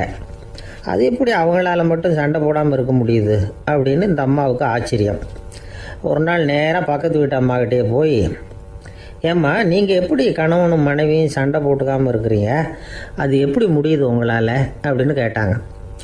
அதுக்குன்னு ஒரு மருந்து இருக்குது, அதை சாப்பிட்டா சண்டை வராது அப்படின்னாங்க அவங்க. சரிங்க, அந்த மருந்தை அவர் சாப்பிட மாட்டேன்னு சொல்லிட்டா என்ன பண்ணுறது அப்படின்னு கேட்டிருக்கிறாங்க இவங்க. அந்த மருந்து அவருக்கு இல்லைம்மா, உனக்கு தான் அப்படின்னாங்களாம் அவங்க. அப்படியா, அப்படின்னா கொடுங்க, ரொம்ப நல்லதாக போச்சு. அதை எப்படி சாப்பிட்றதுங்கிற விவரத்தையும் சொல்லுங்கள், எங்கே அது கிடைக்குங்கிறதையும் சொல்லுங்கள், வாங்கிக்கிறேன் அப்படின்னு கேட்டாங்களாம் இவங்க. வேறு எங்கேயும் போய் வாங்க வேண்டாம், என்கிட்டே இருக்க அந்த மருந்து, அதில் கொஞ்சம் தர்றேன், வாங்கி வச்சுக்க. உன் வீட்டுக்காரர் உன்னோட சண்டையை ஆரம்பிக்கிற போகலாம் நீ இந்த மருந்தில் ஒரு அவுன்ஸ் வாயில் ஊற்றிக்கணும். அதை உடனே குடிச்சிடக்கூடாது, ஒரு 5 நிமிஷமாவது அது வாயில் இருக்கணும், அதுக்கப்புறம் குடிச்சிடலாம் அப்படின்னு சொல்லி ஒரு பாட்டில் மருந்தை இந்த அம்மாக்கிட்ட கொடுத்து அனுப்புனாங்களாம். மருந்தை எடுத்துக்கிட்டு இந்த அம்மா வீட்டுக்கு வந்திருக்கிறாங்க. வீடு பூட்டி இருந்ததுனால கணவன் வந்து வாசல்லையே காத்துக்கிட்டு இருக்கிறான். மனைவியை கண்டதும் சண்டை போட ஆரம்பிச்சிட்டான். வீட்டை பூட்டி விட்டு எங்கே போய் தொலைஞ்ச, எவ்வளோ நேரமாக ஒரு மனுஷன் வாசல்லையே காத்துட்டு கிடக்கிறது அப்படி இப்படின்னு கத்த ஆரம்பிச்சிட்டான். மனைவி இதுக்கு பதிலே சொல்லலை. அந்த அம்மா பேசாமல் வீட்டை திறந்தாங்க, சமையல் அறைக்குள்ளே போனாங்க, ஒரு அவுன்ஸ் மருந்தை வாயில் ஊற்றிக்கிட்டாங்க. அன்னைக்கு சண்டை வந்து மேற்கொண்டு வளரவே இல்லை, நின்றுட்டுது. மருந்து பரவாயில்ல. அதுக்கப்புறம் பல சந்தர்ப்பங்களில் சண்டை வரும் போல் இருக்கிற போலாம் இந்த மருந்து அதை நிறுத்தியிருக்கு. பிரமாதமான மருந்தாக இருக்குது இதை கொஞ்சம் அதிகமாகவே வாங்கி வீட்டில் வச்சுக்க வேண்டியது தான் அப்படின்னு முடிவு பண்ணிட்டு இந்த அம்மா மறுபடியும் பக்கத்து வீட்டு அம்மாக்கிட்ட போனாங்க. எவ்வளவு விலையானாலும் சரி, நான் காசு கொடுத்து வாங்கி வச்சுக்கிறேன், எந்த கடையில் இருக்குது இந்த மருந்து சொல்லுங்க அப்படின்னு கேட்டாங்க. இந்த மருந்துக்கு விலையே கிடையாதுங்க, இலவசமாகவே கிடைக்கும்னாங்களாம் அவங்க. அது எப்படி விலையில்லாமல் இதை விற்க முடியுது அப்படின்னு கேட்டாங்களாம் இவங்க. அது மருந்தாக இருந்தால் தானே விலை வைக்கிறதுக்கு, அது வெறும் தண்ணி தானே அப்படின்னாங்களாம். வெறும் தண்ணியாக சண்டையை நிறுத்துது அப்படின்ட்டு இருக்காங்க இவங்க. அது சண்டையை நிறுத்தலை, உன்னோட மௌனம் தான் சண்டையை நிறுத்துது. நீ வாயில் தண்ணியை வச்சுக்கிறதுனால எதிர்த்து பேசுறதில்ல, அதனால் உன்னுடைய கணவர் கோபம் வந்து சாந்தமாயிடுது அப்படின்னாங்களாம் அவங்க. இந்த கதையிலிருந்து சண்டையை நிறுத்துற மருந்து எதுன்னு தெரிஞ்சுக்கிட்டோம் இல்லையா.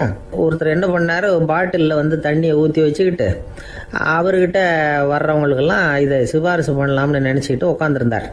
ஒரு அம்மா வந்தாங்க.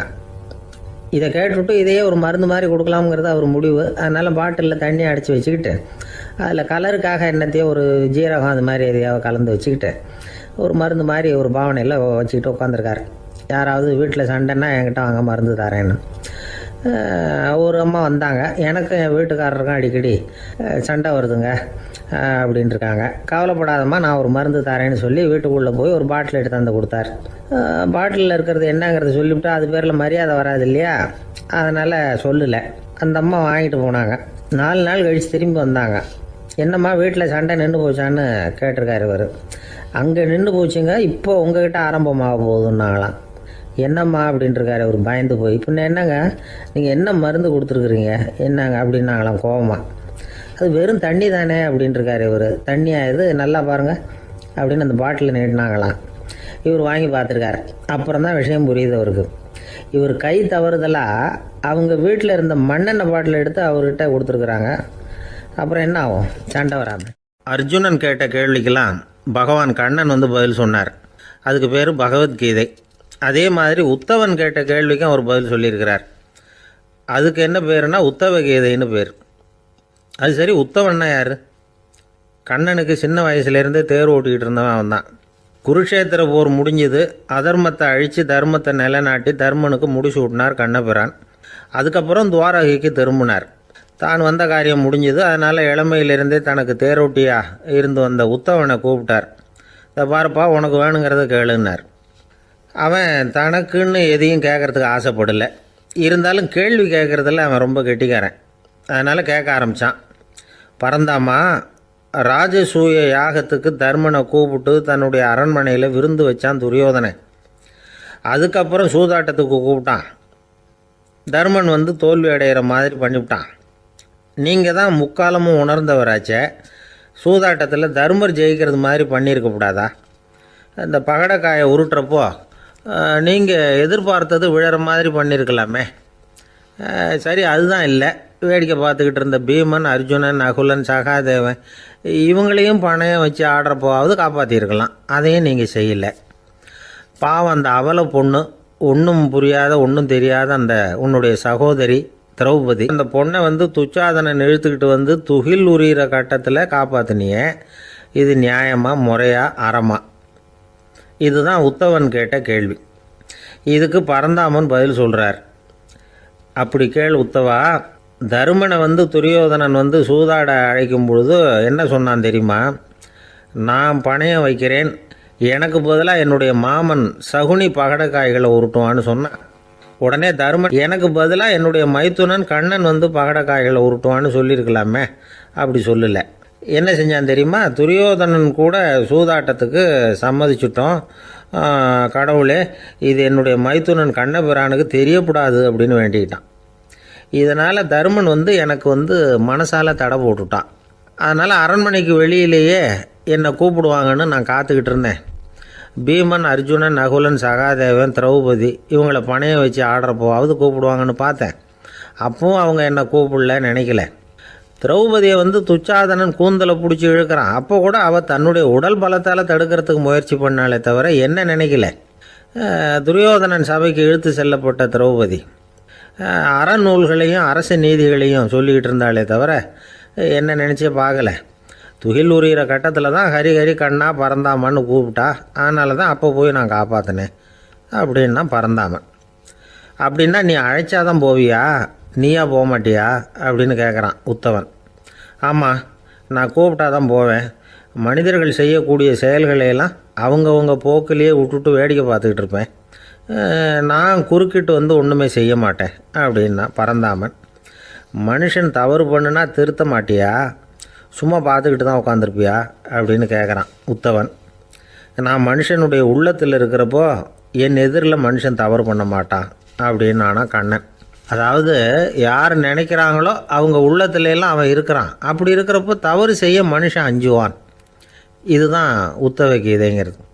இந்த காலத்துலேயும் சில பேர் பகவான் மாதிரி அடுத்தவங்க கஷ்டப்படுறத வேடிக்கை பார்த்துக்கிட்டு இருக்கிறது உண்டு.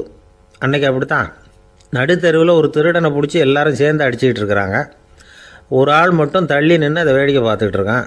பார்த்துக்கிட்டு சிரிச்சுக்கிட்டு இருக்கிறான். என்ன சார் இது, பாவம் அந்த ஆளை போட்டு அப்படி அடிக்கிறாங்களே அப்படின்னும். அடிக்கட்டும் சார், அவன் அடி வாங்க வேண்டிய ஆள் தான் அப்படின்னா அவன். ஏன் சார் அப்படி சொல்கிறீங்க அப்படின்னு கேட்டோம். பின்ன என்ன சார், நான் ஒருத்தர் பையில் இருந்த பர்ஸை எடுக்கிறதுக்கு முயற்சி பண்ணிக்கிட்டு இருந்தேன். அதுக்குள்ளே அவன் முந்திக்கிட்டு அப்வேஸ் பண்ணிவிட்டான். பர்ஸை அவன் எடுத்துட்டான். பார்க்கறதுன்னா எடுக்கிறது அவனா? என்ன சார் நியாயம் இது? நல்லா வாங்கட்டும் அப்படிங்கிறான். ஒரு ஊரில் ஒருத்தர் இருந்தான். ஏதோ ஒரு சின்ன அலுவலகத்தில் வேலை பார்த்துக்கிட்டு இருந்தான். ரொம்ப ஏழை. வர்ற கொஞ்சம் வருமானத்தை வச்சு வாழ்க்கையை ஓட்டிகிட்டு இருந்தான். ஒரு நாள் தெரு வழியாக அவன் நடந்து வந்துக்கிட்டு இருக்கிறான். தெருவில் ஒரு காசு கிடந்தது. அதை பார்த்துட்டான். அது குனிஞ்சு எடுத்தான். அது ஒரு பழங்கால காசு. அந்த காசு நடுவில் ஒரு துளை இருந்தது. அதாவது துளையிட்ட நாணயம். பழங்காலத்தில் புழக்கத்தில் இருந்த ஒரு நாணயம் அது. துளையிட்ட நாணயம் கிடச்சிதுன்னா ரொம்ப நல்லது, அது அதிர்ஷ்டம் அப்படின்னு ஒரு நம்பிக்கை உண்டு. இவன் கையில் அது கிடைச்சதும் ரொம்ப சந்தோஷப்பட்டான். இனிமேல் என்னுடைய கஷ்டம்லாம் தீரப்போகுது, அதிர்ஷ்டம் என்னை தேடி வரும், நான் பணக்காரன் ஆகிடுவேன் அப்படின்னு சொல்லிட்டு அந்த காசை தன்னுடைய கோட்டு பையில் பத்திரமா போட்டு வச்சுக்கிட்டான். அடிக்கடி அதை தொட்டு பார்த்துக்கிறது உண்டு, வெளியில் எடுக்க மாட்டான். இப்படியே கொஞ்ச காலம் ஆச்சு. அதுக்கப்புறம் என்னாச்சு தெரியுமா? நிஜமாகவே அதிர்ஷ்டம் அவனை தேடி வர ஆரம்பிச்சுட்டுது. செல்வம் வந்து குவிஞ்சுது. பணம், பதவி, புகழ் எல்லாம் வந்து சேர்ந்தது. சமூகத்தில் அவன் ஒரு பெரிய மனுஷன் ஆகிட்டான். எல்லாரும் அவனை பாராட்டினாங்க. அவன் எதை தொட்டாலும் வெற்றி, எல்லாம் அந்த காசோட மகிமை அப்படின்னு அவன் மனசுக்குள்ளே நினச்சிக்கிட்டான். தினமும் காலையில் அந்த கோட்டை போட்டுக்கிட்டு தான் வெளியில் கிளம்புவான். புறப்படுறதுக்கு முன்னாடி கோட்டு பாக்கெட்டை தொட்டு பார்த்துக்குவான், உள்ளே காசு இருக்கா அப்படிங்கிறத உறுதிப்படுத்திக்குவான். அதுக்கப்புறம் தான் வெளியில் கிளம்புவான். இப்படியே பல வருஷம் ஓடி போச்சு. ஒரு நாள் அவனுக்கு அந்த ஆசை வந்துட்டுது. அதாவது அந்த துளையிட்ட நாணயத்தை எடுத்து கண்ணால் பார்க்கணும் அப்படின்னு. காலையில் சாப்பிட்டுக்கிட்டு இருந்தான். அப்போ தன்னுடைய மனைவிகிட்ட சொன்னான், ரொம்ப நாளைக்கு அப்புறம் என்னுடைய அந்த நாணயத்தை இன்றைக்கி வெளியில் எடுத்து பார்க்க போகிறேன்னா. என்னத்துக்கு அது, இப்போ அதை பார்க்க வேணாமே அப்படின்னு மெதுவாக இழுத்தாங்க அந்த அம்மா. இல்லை நான் பார்த்தே தீரணும் அப்படின்னு அவன் தன்னுடைய சட்டை பைக்குள்ளே கையை விட்டான். உள்ளே இருந்த நாணயத்தை வெளியில் எடுத்தான். பார்த்தா அவனுக்கு ஆச்சரியமாக போச்சு. அந்த நாணயத்தில் தொலையே இல்லை. என்ன ஆச்சு அப்படின்னு சொல்லி அவன் ரொம்ப குழம்பி போயிட்டான். இப்போ அந்த அம்மா சொன்னாங்க, நான் தான் ஒரு நாள் உங்கள் கோட்டு ரொம்பவும் தூசியாக இருக்கேன்னு சொல்லி அதை ஜன்னலுக்கு வெளியில் உதறினேன். உள்ளே இருந்த அந்த காசு அப்போ எனக்கு தெரியாது, ஞாபகத்தில் இல்லை. அது தெருவில் விழுந்துட்டது போல இருக்கு. அதுக்கப்புறம் எவ்வளவோ தேடி பார்த்தேன், கிடைக்கல. அதுக்குள்ளே அதை யாரோ எடுத்துகிட்டு போயிட்டாங்க போல இருக்கு. அது இல்லைங்கிறது உங்களுக்கு தெரிஞ்சால் வருத்தமாக இருக்குமேங்கிறதுக்காக நான் தான் வேற ஒரு நாணயத்தை எடுத்து சட்டை பைக்குள்ளே வச்சுட்டேன் அப்படின்னு விவரத்தை சொன்னாங்க அந்த அம்மா. இது எப்போ நடந்ததுன்னு கேட்டான். உங்களுக்கு அந்த காசு கிடைச்சதே அன்னைக்கு மறுநாளே இது நடந்து போச்சு அப்படின்னாங்களாம். இதை கொஞ்சம் யோசனை பண்ணி பாருங்கள். அவனுக்கு அதிர்ஷ்டத்தை கொடுத்தது அந்த நாணயம் இல்லை, அவனுடைய நம்பிக்கை, அதாவது தன்னம்பிக்கை. அதுதான் வேலை செஞ்சிருக்கு. இதிலிருந்து நாம் தெரிஞ்சுக்க வேண்டியது என்னென்னா, வாழ்க்கையில் முன்னேற நினைக்கிறவங்களுக்கு தன்னம்பிக்கை ரொம்ப முக்கியம். அது இல்லைன்னா முன்னேற முடியாது. ஒருத்தன் சொன்னானா, நான் எப்போவுமே என்ன தான் சார் நம்புவேன், மற்றவங்கள நம்ப மாட்டேன். நேற்றுக்கு பாருங்கள், திடீர்னு 10 பேர் என்னை அடிக்க வந்துட்டாங்க, நான் ஒருத்தனாகவே அதை சமாளித்தேன் அப்படின்றான் ரொம்ப பெருமையாக. அது எப்படின்னு கேட்டாங்களாம். ஒரே ஓட்டமாக அங்கேருந்து ஓடி வந்துட்டேன் அப்படின்னு. ரொம்ப நாளைக்கு முன்னாடி ஒரு நாள் கோவலன் நாடகம் நடந்தது. எங்கள் மதுரையில் நடந்தது. அதில் ஒரு முக்கியமான கட்டம். கண்ணகி கிட்ட சிலம்பை வாங்கிக்கிட்டு அதை விற்கிறதுக்காக மதுரை நகருக்கு புறப்படுறான் கோவலன். அந்த சமயத்தில் கண்ணகி பாடுற மாதிரி ஒரு நாடக பாடல் நாடக ஆசிரியர் எழுதினது. அது என்ன பாட்டுன்னா, மா பாவியோர் கூடி வாழும் மதுரைக்கு மன்னா போகாதீர் என்று அப்படின்னு ஆரம்பிக்கும் அந்த பாட்டு. இதுதான் அந்த பாட்டு. இதை கண்ணகி மேடையில் பாடின உடனே கூட்டத்தில் சலசலப்பு. நம்ம ஊர்லேயே நமக்கு முன்னாடியே நின்றுக்கிட்டு மா பாவியோர் கூடி வாழும் மதுரை அப்படின்னு சொல்கிறாங்களே, என்ன தைரியம் அப்படின்னு எல்லாம் குழப்பம் பண்ண ஆரம்பிச்சிட்டாங்க. மக்கள் சத்தம் போட ஆரம்பிச்சிட்டாங்க. எதிர்ப்பு குரல் அது பாட்டுக்கு வர வர அதிகமாக போட்டுது. கொண்டுக்கிட்டு வா அந்த நாடக ஆசிரியரை, எழுதுனது யார் அப்படின்னு ஒரே சத்தம், கூச்சல். வேறு வழி இல்லை. மெதுவாக மேடைக்கு வந்தார் அந்த நாடக ஆசிரியர். 4 பக்கத்தில் இருந்தும் கேள்வி கணைகள். மக்களை பார்த்து கொஞ்சம் அமைதியாக இருங்கோ அப்படின்னு சொல்லிவிட்டு தன்னுடைய விளக்கத்தை சொல்ல ஆரம்பித்தார் அந்த நாடக ஆசிரியர். மா அப்படின்னு சொன்னால் திருமகளாகிய லட்சுமி அப்படின்னு அர்த்தம். பா அப்படின்னா கலைமகளாகிய சரஸ்வதி.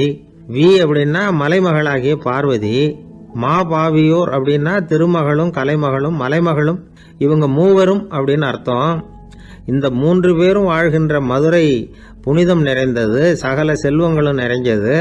அப்படிப்பட்ட ஊரில் நான் அணிந்து கொள்ளும் இந்த சாதாரண சிலம்பை யார் வாங்கிக்குவாங்க அப்படிங்கிற எண்ணத்தோடு தான் கண்ணகி அப்படி சொல்கிறா. அதை நினச்சி தான் நான் எழுதினேன். ஆகவே மதுரையை ரொம்ப சிரமப்படுத்தணும், ரொம்ப மோசமாக எழுதணும் அப்படிங்கிற எண்ணம்லாம் எனக்கு கிடையாது. பெருமைப்படுத்தணும்னு நினச்சி தான் அப்படி எழுதினேன் அப்படின்னு விளக்கம் கொடுத்தாராம். இந்த விளக்கத்தை கேட்டதும் எல்லாரும் ரொம்ப சமாதானம் ஆயிட்டாங்களாம். இப்படி விளக்கம் கொடுத்த அந்த நாடக ஆசிரியர் யார் தெரியுமா? அவர் தான் தமிழ் நாடக உலகின் முதல் ஆசான் சங்கரதாஸ் சுவாமிகள். அவருக்கு நகைச்சுவை உணர்வும் அதிகம். 1920ஆம் ஆண்டு திருநெல்வேலியில் அவர் தங்கியிருக்கிறார் நாடகம் நடத்துறதுக்காக. அவர் தங்கியிருந்த வீட்டில் கொசு மூட்டை பூச்சி அதிகமாக இருந்திருக்கு. அவரால் தூங்கவே முடியல.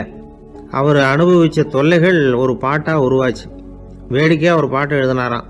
மூட்டையும் கொசுவும் ஒரு வீட்டிலே மீட்டிங் போட்டால் முன்னே நிற்க யாரால் முடியும்? கொசு மோகன ராகம் போல சத்தம் போட்டு முன்னே நின்று செய்திடும் யுத்தம். இதை மறுநாள் நாடகத்தில் கோமாளி வேஷம் போட்ட ஒரு சிறுவனை விட்டு பாட வச்சிருக்காரு. எல்லாரும் சிரித்து ரசிச்சாங்களாம். சங்கரதாஸ் சுவாமிகள் கல்யாணமே பண்ணிக்கல, துறவி மாதிரியே வாழ்ந்திருக்கார். தமிழ் நாடக கலைக்கு தன்னையே அர்ப்பணம் பண்ணிக்கிட்டவர் அவர். 1922 நவம்பர் மாதத்தில் ஒரு நாள் புதுச்சேரியில் அவர் வாழ்க்கை முடிஞ்சுது. அப்போ அவருக்கு வயசு 55. சங்கரதாஸ் சுவாமிகள் நாடக ஆசிரியர் மட்டும் இல்லை, மேடை நாடக இயக்குனர், தயாரிப்பாளர். அவரே ஒரு சிறந்த நடிகர். ஒரு தடவை சாவித்திரி நாடகத்தில் இவர் யமதர்மனா வேஷம் போட்டு நடிச்சிருக்கிறார். நாடகம் பார்த்துக்கிட்டு இருந்த கருவுற்ற ஒரு பெண்மணிக்கு பயத்தினால அங்கேயே குழந்தை பிறந்துட்டு தான். அந்த நிகழ்ச்சிக்கு அப்புறம் இவர் இந்த வேஷம் போடுறப்போலாம் ஜனங்களுக்கு முன்கூட்டியே எச்சரிக்கை கொடுக்க ஆரம்பிச்சிருவாராம். அதாவது அப்படி யாராவது பயப்படுறவங்க இருந்தால் கொஞ்சம் கண்ணை மூடிங்க அல்லது எழுந்திரிச்சு போடுங்கன்னு. நடிப்புன்னா அப்படிலாம் இருக்கணும். இந்த காலத்தில் நடிகர் ஒருத்தர் சொன்னார், சார் நான் இந்த நாடகத்தில் நடிக்கிறப்போ முகத்தில் நவரசங்களையும் காட்டி நடித்தேன், உணர்ச்சிகளை எல்லாம் நல்லா காட்டி நடித்தேன். அப்படி இருந்தும் ஜனங்கள் கல்லை எடுத்து மேடையில் வீசிவிட்டாங்க சார் அப்படின்னார். நாடகத்தில் உங்களுக்கு என்ன வேஷம் அப்படின்னு கேட்டாங்க. அது செத்து கிடக்கிற பணமாக நடித்தேன் சார் அப்படின்னார். ஒரு தடவை கலைவாணர் NS கிருஷ்ணன் பேராசிரியர் கல்கியை சந்திச்சு பேசிக்கிட்டு இருந்தாராம். கலைவாணர் கல்கியை பார்த்து, எனக்கு கதை எழுத ஆசையா இருக்கு, எப்படி எழுதுறதுன்னு கேட்டாராம். கதை எழுதுறதுக்கு 4 மை வேணும்னாராம் கல்கி. அப்படியா, அப்படின்னா என்னென்ன கலர் மை அப்படின்னு கேட்டிருக்காரு கலைவாணர் சிரிச்சுக்கிட்டே. நான் சொன்னது கலர் மை இல்லை, அது வேற மை. அதாவது கதை எழுதுறதுக்கு தேவைப்படுகிற 4 மை எதுன்னா, 1 திறமை, 2 பேணாமை, 3வது தனிமை, 4வது பொறுமை அப்படின்னாராம். உடனே கலைவாணர், உங்க யோசனை அருமை அப்படின்னாராம். அதுதான் கலைவாணர். பொதுவா எழுத்தாளர்கள் எழுதுற மாதிரி நடந்துக்கிறது இல்லை. ஆனா கலைவாணர் என்ன சொல்லுவாரோ அதே மாதிரி நடந்துக்குவார். எல்லாருக்கும் எல்லாம் கிடைக்கணுங்கிற கருத்தை சினிமா படங்கள்ல வலியுறுத்துவார். அதே மாதிரி நடைமுறை வாழ்க்கையிலேயும் எல்லாருக்கும் எல்லாமும் கொடுப்பார். பணம், பதவி, புகழ் இப்படி எதுவுமே இல்லாத ஒரு சாதாரண மனுஷனா இருந்தா கூட இவர் மனுஷனுக்கு கொடுக்கற மரியாதையில கொஞ்சமும் குறைச்சல் இருக்காது. இந்த குணம் சாதாரணமா எல்லாருக்கும் இருக்கிறது இல்ல. அவரு சினிமா தியேட்டருக்கு போய் சினிமா பாக்குறது வழக்கம். அவர் வந்திருக்கிறாருங்கிறது தெரிஞ்சா போதும், வெளியில பிச்சைக்காரங்க கூடிடுவாங்க. இது அவருக்கு தெரியும். வெளியில நம்மளை நம்பி ஒரு கூட்டம் காத்துக்கிட்டு இருக்குமேன்னு நினைப்பார். உடனே ஒரு 100 ரூபா நோட்டை கொடுத்து சில்லறையா மாத்திட்டு வர சொல்லுவார். படம் முடிஞ்சு வெளியில வர்றப்போ சில்லறையோட வருவார். எல்லாருக்கிட்டையும் கொடுத்துருவார். ஏன்னா எல்லாரும் தேடிட்டு வருவாங்க அவரை. என்ன எல்லாரும் சௌக்கியமா இருக்கிறீங்களா அப்படின்னு பிரியமா விசாரிப்பார். ஏதோ ரொம்ப நெருங்கின சொந்தக்காரங்களை விசாரிக்கிறது மாதிரி விசாரிப்பாரு. தன்கிட்ட இருக்கிற சில்லறையை எல்லாருக்கும் சமமா பிரிச்சு கொடுத்துட்டு தான் அங்கிருந்து புறப்படுவார். ஒரு நாள் அது மாதிரி புறப்படுற சமயத்துல ஒரு சின்ன பையனுக்கு சில்லறை எதுவும் கிடைக்கல கொடுக்கறதுக்கு. இது கலைவாணருக்கு தெரியாது. கார்ல ஏறி புறப்பட்டு போயிட்டார். அந்த பையன் காரை புடிச்சுக்கிட்டு பின்னாடியே ஓடியாந்துருக்கிறான். ஐயா, நீங்களே இல்லைன்னு சொன்னா நான் என்ன பண்றது? இன்னைக்கு பட்னி தான், அம்மாவுக்கு வேற உடம்பு சரியில்லை அப்படின்னு கத்திட்டே ஓடியாந்தானா. கலைவாணர் கவனிச்சுட்டார். உடனே காரை நிறுத்த சொன்னார். இறங்கினார். அந்த சின்ன பையனை கட்டி பிடிச்சிக்கிட்டு, என்ன மன்னிச்சுக்கப்பா, நான் கவனிக்காம வந்துட்டேன் அப்படின்னு சொல்லி அழ ஆரம்பிச்சுட்டாராம். இன்னொரு தடவை இதே மாதிரி ஒரு தியேட்டர்ல இருந்து வெளியில வந்திருக்கிறார். ஒரு ஆள் அவர்கிட்ட வந்து நின்றுருக்கார். அவர் கொடுக்கறதுக்கு இவர்கிட்ட பணம் இல்ல. பணம் இல்லையாப்பா அப்படின்னாராம். உங்ககிட்டயே இல்லையா அப்படின்னாராம் அவரு. கலைவாணருக்கு மனசு ரொம்ப சங்கடமா போச்சு. உடனே புறப்பட்டு வீட்டுக்கு போனார். அங்க இங்க தேடி பார்த்து அங்க இருந்த கொஞ்சம் நெஞ்ச சில்லறை எடுத்தார். காரு டிரைவரை கூப்பிட்டார். தியேட்டர் வாசல்ல நின்றுகிட்டு இருந்த ஆசாமியோட அங்க அடையாளங்களை சொன்னார். காரை எடுத்துட்டு போய் அந்த ஆளை கண்டுபிடிச்சு இந்த காசை கொடுத்துட்டு வா அப்படின்னு அனுப்பி வச்சாராம். பிச்சை போடுறதுக்காக காரை அனுப்புனதாக வேற யாரை பத்தியாவது நீங்க கேள்விப்பட்டிருக்கிறீங்களா? அவர் ஒரு வித்தியாசமான மனிதர், வித்தியாசமான கலைஞர். கலைவாணரோட சகோதரர் கல்யாணம் நடந்தது. அதுல தியாகராஜ பாகவதர் கச்சேரி முடிஞ்ச உடனே அதுல சம்பந்தப்பட்ட கலைஞர்களுக்கெல்லாம் கலைவாணர் பரிசுகள் கொடுக்கிறார். அந்த கச்சேரியில கடம் வாசிச்சவருக்கு மட்டும் மத்த எல்லாருக்கும் கொடுத்ததை விட பெருசா ஒரு வெள்ளி கோப்பையை பரிசா கொடுத்தாராம். மத்தவங்களுக்கு எல்லாம் சின்னதா கொடுத்துட்டு கட வித்துவானுக்கு மட்டும் பெருசா பரிசு கொடுக்குறீங்களே ஏன்னு கேட்டிருக்கிறாங்க. அதுக்கு கலைவாணர் விளக்கம் கொடுத்தாராம். இப்பெல்லாம் ரயில்ல கூட்டம் அதிகங்கிறது உங்களுக்கு எல்லாருக்கும் தெரியும். இந்த வித்வான் இவ்வளவு பெரிய மண்பானைய ரயில்ல ரொம்ப பத்திரமா உடையாம ரொம்ப தூரத்துல இருந்து கொண்டு வந்திருக்கிறாரே, அது என்ன சாமான்யமான காரியமா? அவரோட அந்த சாமர்த்தியத்தை பாராட்டுறதுக்காக தான் அவருக்கு இவ்வளவு பெரிய பரிசு அப்படின்னு விழுந்தது. உடனே அவங்களுக்கு ஒரு ஆசை, கபீரை சந்திச்சு பேசணும் அப்படின்னு அவங்க ஆசைப்பட்டாங்க. அவங்க அப்படி ஆசைப்பட்டதுக்கு ஒரு காரணம் உண்டு. ஏன் அப்படி ஆசைப்பட்டாங்கன்னா, 2 ஞானிகளை சந்திக்க வச்சா பல அரிய தத்துவங்களை கேட்கறதுக்கு ஒரு வாய்ப்பு கிடைக்கும். அதனால அவங்க 2 பேரையும் எப்படியாவது சந்திக்க வச்சிடணும் அப்படின்னு அவங்க ஆசைப்பட்டாங்க. அந்த சீடர்கள் தங்களுடைய விருப்பத்தை அவர்கிட்டயே சொன்னாங்க. இது மாதிரி அவர் கபீர் இந்த ஊர்ல இருக்கிறதா தெரியுது, சந்திச்சா தேவையில்லைன்னு. சரி, கபீரை சந்திக்கலாம், ஆனா அவரோட பேசுறத பத்தி நான் எதையும் சொல்றதுக்கு இல்லை அப்படின்னு விட்டார் பரீத். ஏன் கபீரோட நீங்க எதுவும் பேச மாட்டீங்களா அப்படின்னு கேட்டாங்க சீடர்கள். அவரோட பேசுறதுக்கு எதுவும் இல்லை. ஏன்னா எனக்கு என்ன தெரியுங்கிறது அவருக்கு தெரியும், அவருக்கு என்ன தெரியுங்கிறது எனக்கு தெரியும். அப்படி இருக்கிறப்ப நாங்க 2 பேரும் பேசிக்கிறதுக்கு என்ன விஷயம் இருக்க போகுது அப்படின்னாரு அவர். இங்க நிலைமை இப்படி. கபீர் இருக்கிற இடத்துல என்ன நடந்தது தெரியுமா? இது மாதிரி பரீத் காசிக்கு வந்திருக்கிறார் அப்படிங்கிற விஷயம் கபீரின் சீடர்களுக்கு தெரிஞ்சது. உடனே அவங்களும் நீங்க ஷேக் பரீத்தை சந்திச்சு பேசணும்னு அவர்கிட்ட கேட்க ஆரம்பிச்சாங்க. அதுக்கு கபீர் சொன்னாராம், நாங்க 2 பேரும் சந்திச்சுக்கிட்டா ஒருத்தர் கட்டி தழுவிக்குவோம், ஆனந்த கண்ணீர் வடிப்போம், வார்த்தைகளால பரிமாறிக்கிறதுக்கு எங்ககிட்ட எதுவும் இல்லை அப்படின்னாராம். இருந்தாலும் 2 பக்கத்துல இருந்த சீடர்களும் அப்படி நினைக்கல. எப்படியும் இவங்க சந்திச்சுக்கிட்டா கொஞ்சமாவது பேசாம இருக்க முடியாது, ஏதாவது பேசிக்குவாங்க அப்படின்னு நினைச்சாங்க. அதனால தொடர்ந்து வற்புறுத்தினாங்க. கபீர் பரீத்தை தன்னுடைய ஆசிரமத்துக்கு அழைச்சார். அந்த ஊரின் எல்லைக்கே போய் அவரை அழைச்சிட்டு வந்தார். 2 பேரும் சந்திச்சாங்க. ஒருத்தர் கட்டி பிடிச்சுக்கிட்டாங்க.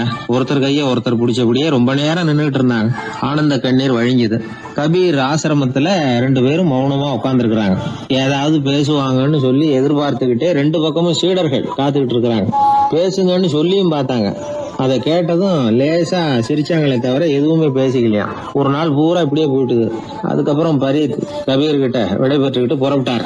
ஏன் நீங்க பேசல அப்படின்னு சொல்லி கபீரின் சீடர்கள் கேட்டாங்களாம். அதுக்கு கபீர் சொன்னார், நாங்க 2 பேரும் உணர்ந்ததை சொல்றதுக்கு வார்த்தைகள் கிடையாது. எல்லாமும் உணர்ந்த பரீத்து கிட்ட பேசுறதுக்கு என்கிட்ட எதுவும் இல்லை, அதனால பேசல அப்படின்னார். இதே மாதிரி பரீத்தின் சீடர்களும் அவர்கிட்ட கேட்டிருக்கிறாங்க, ஏன் நீங்க பேசலன்னு. எங்க 2 பேர்ல யாராவது ஒருத்தர் பேச ஆரம்பிச்சிருந்தாலும் அதை போல முட்டாள்தனம் வேற எதுவும் இருக்க முடியாதுன்னாரு அவரு. ஞானிகள் 2 பேரும் பேசி இருந்தா என்ன ஒரு தெளிவு கிடைக்குமோ அதை விட அதிகமான தெளிவு கிடைச்சதான் சீடர்களுக்கு.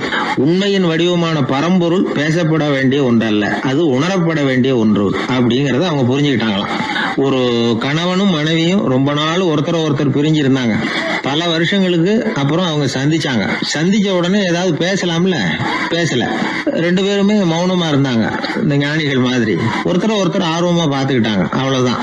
அந்த கணவனை தனியா கூப்பிட்டுக்கிட்டு போய் ஒருத்தர் விசாரிச்சார், ஏன்பா இவ்வளவு நாள் கழிச்சு சந்திக்கிறீங்க, நீயாவது முதல்ல வாயை திறக்கப்படாதான்னார். அதுக்கு அவர் சொன்னார், ஏற்கனவே நான் வாயை திறந்ததுனால தானே சார் இவ்வளவு காலமும் பிரிஞ்சு இருக்கிறது மாதிரி ஆச்சு, அதனால அவசரப்படாம பொறுமையா இருக்கிறேன் அப்படின்னாராம். அதனால பேச்சு பெருசுதான், இருந்தாலும் மௌனம் அதை விட பெரியது அப்படிங்கறத ஒரு வாழ்வியல் உண்மையாக நாம புரிஞ்சுக்கணும்.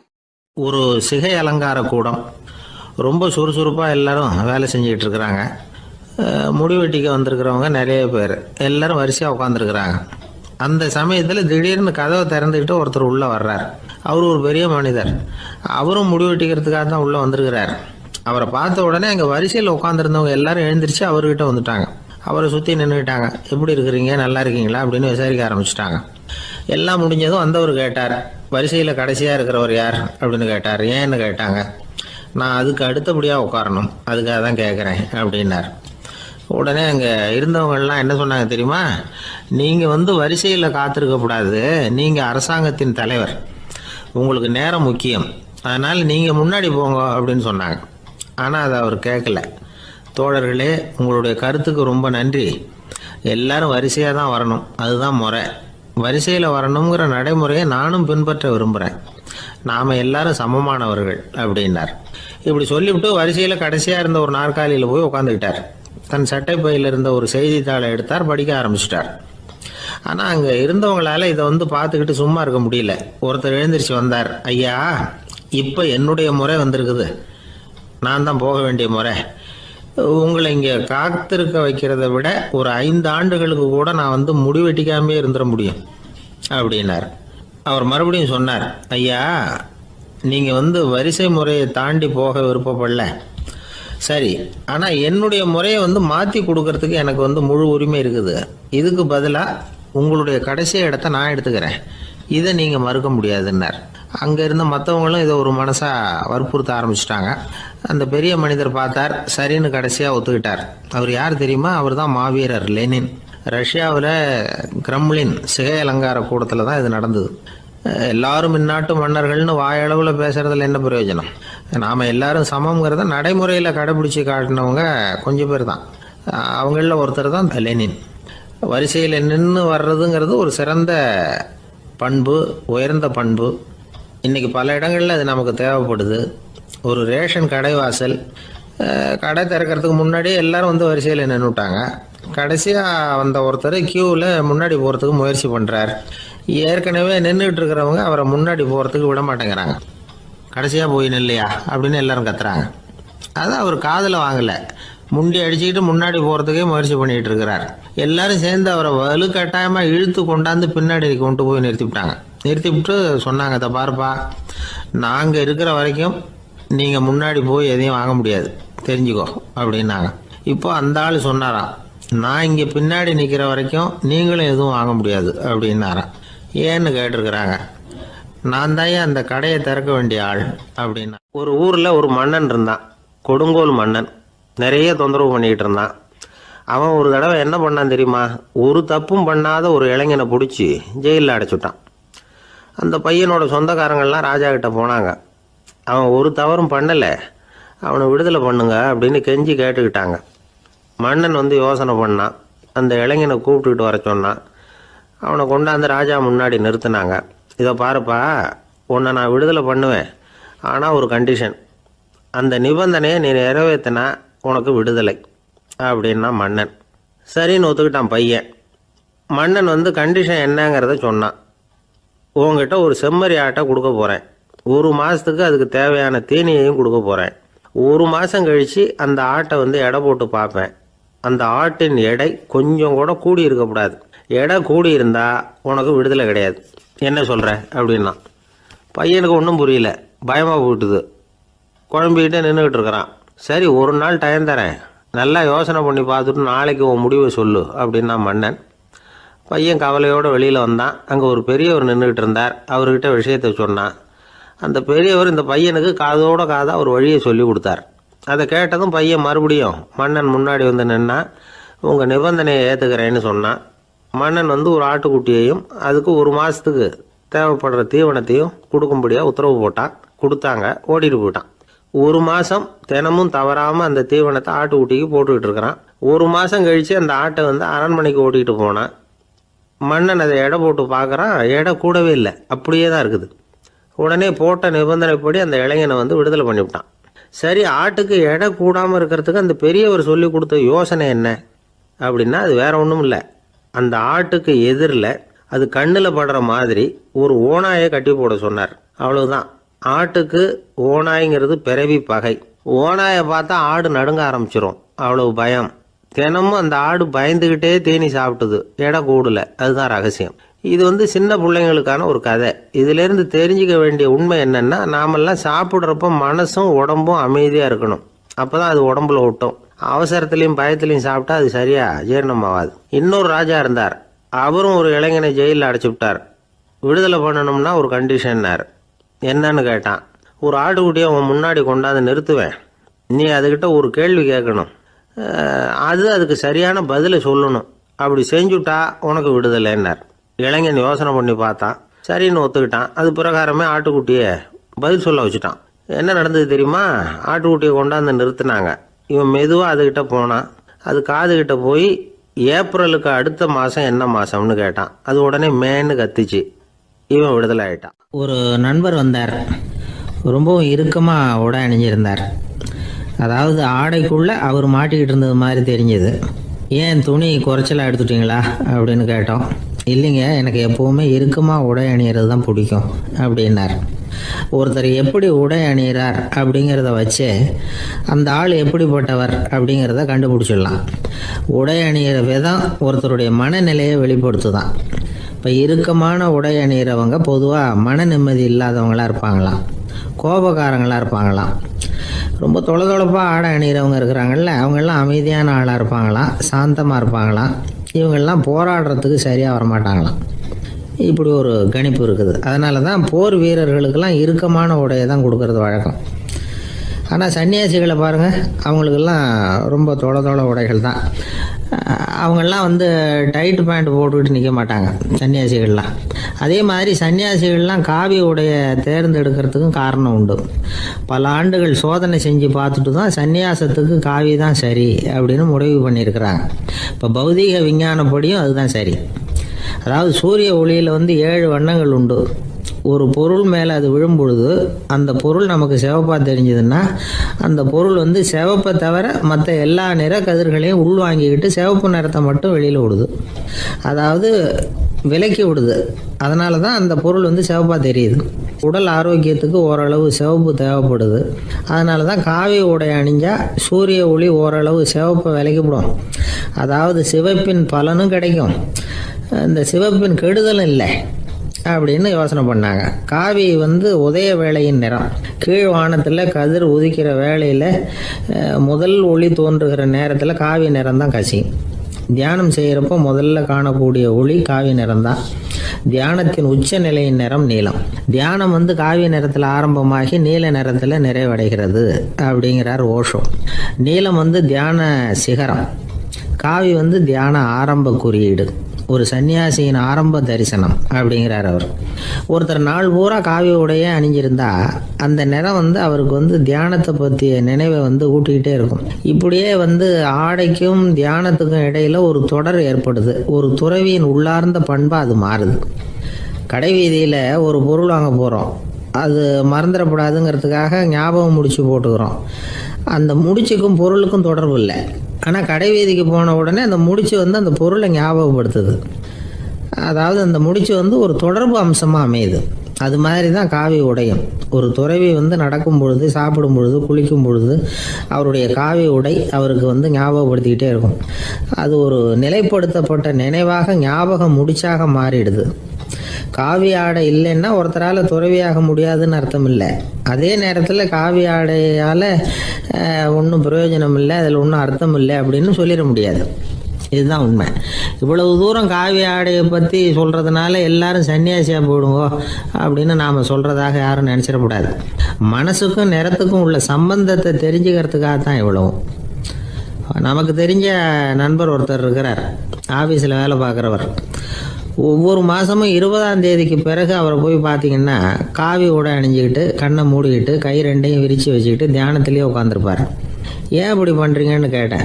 அதாவது 20ஆம் தேதிக்கு பிறகு என் கையில் ஒரு பைசா கூட கிடையாது, ஒரு சன்னியாசி லெவலில் இருக்கிறேன், என்கிட்ட எதுவும் செலவுக்கு கேட்காத அப்படின்னு என் மனைவிக்கு நான் சூக்காக உணர்த்துறதுக்காக அப்படி உட்காந்துருப்பேன் அப்படின்னு விளக்கம் கொடுக்குறார் அவர். ஊருக்கு வெளியில் அமைதியான ஒரு இடம், அங்கே ஒரு ஆசிரமம், அங்கே ஒரு சாமியார். அவர் தினமும் நல்ல போதனைகள்லாம் செய்வார். பல பேர் போய் அங்கேயே சில நாள் தங்கி இருந்து அவர் சொல்கிற அறிவுரைகளை எல்லாம் கேட்டுக்கிட்டு வர்றது வழக்கம். ஒரு தடவை அவரை பார்த்துட்டு போகிறதுக்காக 3 வெளியூர் தம்பதிகள் வந்தாங்களாம். அந்த மடத்திலேயே சாப்பிட்டுக்கிட்டு தங்கி இருந்து அவங்களுடைய போதனைகளை கேட்டுக்கிட்டு போகணுங்கிறது அவங்க நோக்கம். காலையில் குளிச்சுட்டு பூஜையில் உட்கார்ந்தார் அந்த சுவாமி. இவங்களும் குளிச்சுட்டு அந்த பூஜையை பார்க்கறதுக்காக அவர் முன்னாடி வந்து உட்காந்தாங்க. பூஜை ஆரம்பமாச்சு. சம்பிரதாயப்படி அது ரொம்ப நேரம் நடந்துக்கிட்டே இருக்குது. இவங்களுக்கு நல்ல பசி இருந்தாலும் இந்த நேரத்தில் அதை எப்படி வெளியில் காட்டிக்கிறது? பேசாமல் இருந்தாங்க. அந்த சுவாமி பூஜையை முடித்தார். அதுக்கப்புறம் பேச ஆரம்பித்தார். பேச்சு அருமையாக தான் இருந்தது, அமிர்தமாக தான் இருந்தது. இருந்தாலும் இவங்களுக்கு இருக்கிற வயிற்று பசி அது சரியாக கவனிக்க விடலை. அந்த சுவாமியே இதை கவனிச்சதா தெரியல. இவங்களுக்கு மனசுக்குள்ள ஒரு எண்ணம், உள்ள சாப்பாடு தயாராகிட்டு இருக்கும் போல இருக்கு, இந்த பேச்சு முடிஞ்சது நம்மளை உள்ளே அழைச்சிட்டு போய் சாப்பாடு போடுவாங்கன்னு நினைக்கிறோம் அப்படின்னு இவங்களாம் நினச்சிக்கிட்டாங்க. ஆனால் சுவாமி இதை பற்றி எதுவுமே பேசலை, கண்டுக்கலை. ஒரு அம்மாவால் அதுக்கு மேலே சும்மா இருக்க முடியுமா? முடியல. சாப்பாட்டை கவனிக்கலாமா அப்படின்னு சொல்லி மெதுவாக ஆரம்பித்தாங்க. கவனிக்கலாமே அப்படின்னு உள்ளே அழைச்சிட்டு போனார் சுவாமி. இவங்க ரொம்ப அவசரமாக எழுந்திருச்சு உள்ளே ஓடினாங்க. அங்கே ஒரு மேஜை மேலே ஒரு கிண்ணம் மூடி இருந்தது. இதுதான் சாப்பாட்டு மேஜை போல இருக்கு, இங்கே சாப்பாடு வந்துடும் அப்படின்னு நினச்சாங்க. உடனே போய் சுற்றி உக்காந்துக்கிட்டாங்க. சுவாமி அந்த கிண்ணத்தை எடுத்து அந்த அம்மா கிட்ட கொடுத்தார். அவங்க அதை வாங்கி மூடியை திறந்து பார்க்குறாங்க. உள்ளே ஒரு சாவி இருக்குது.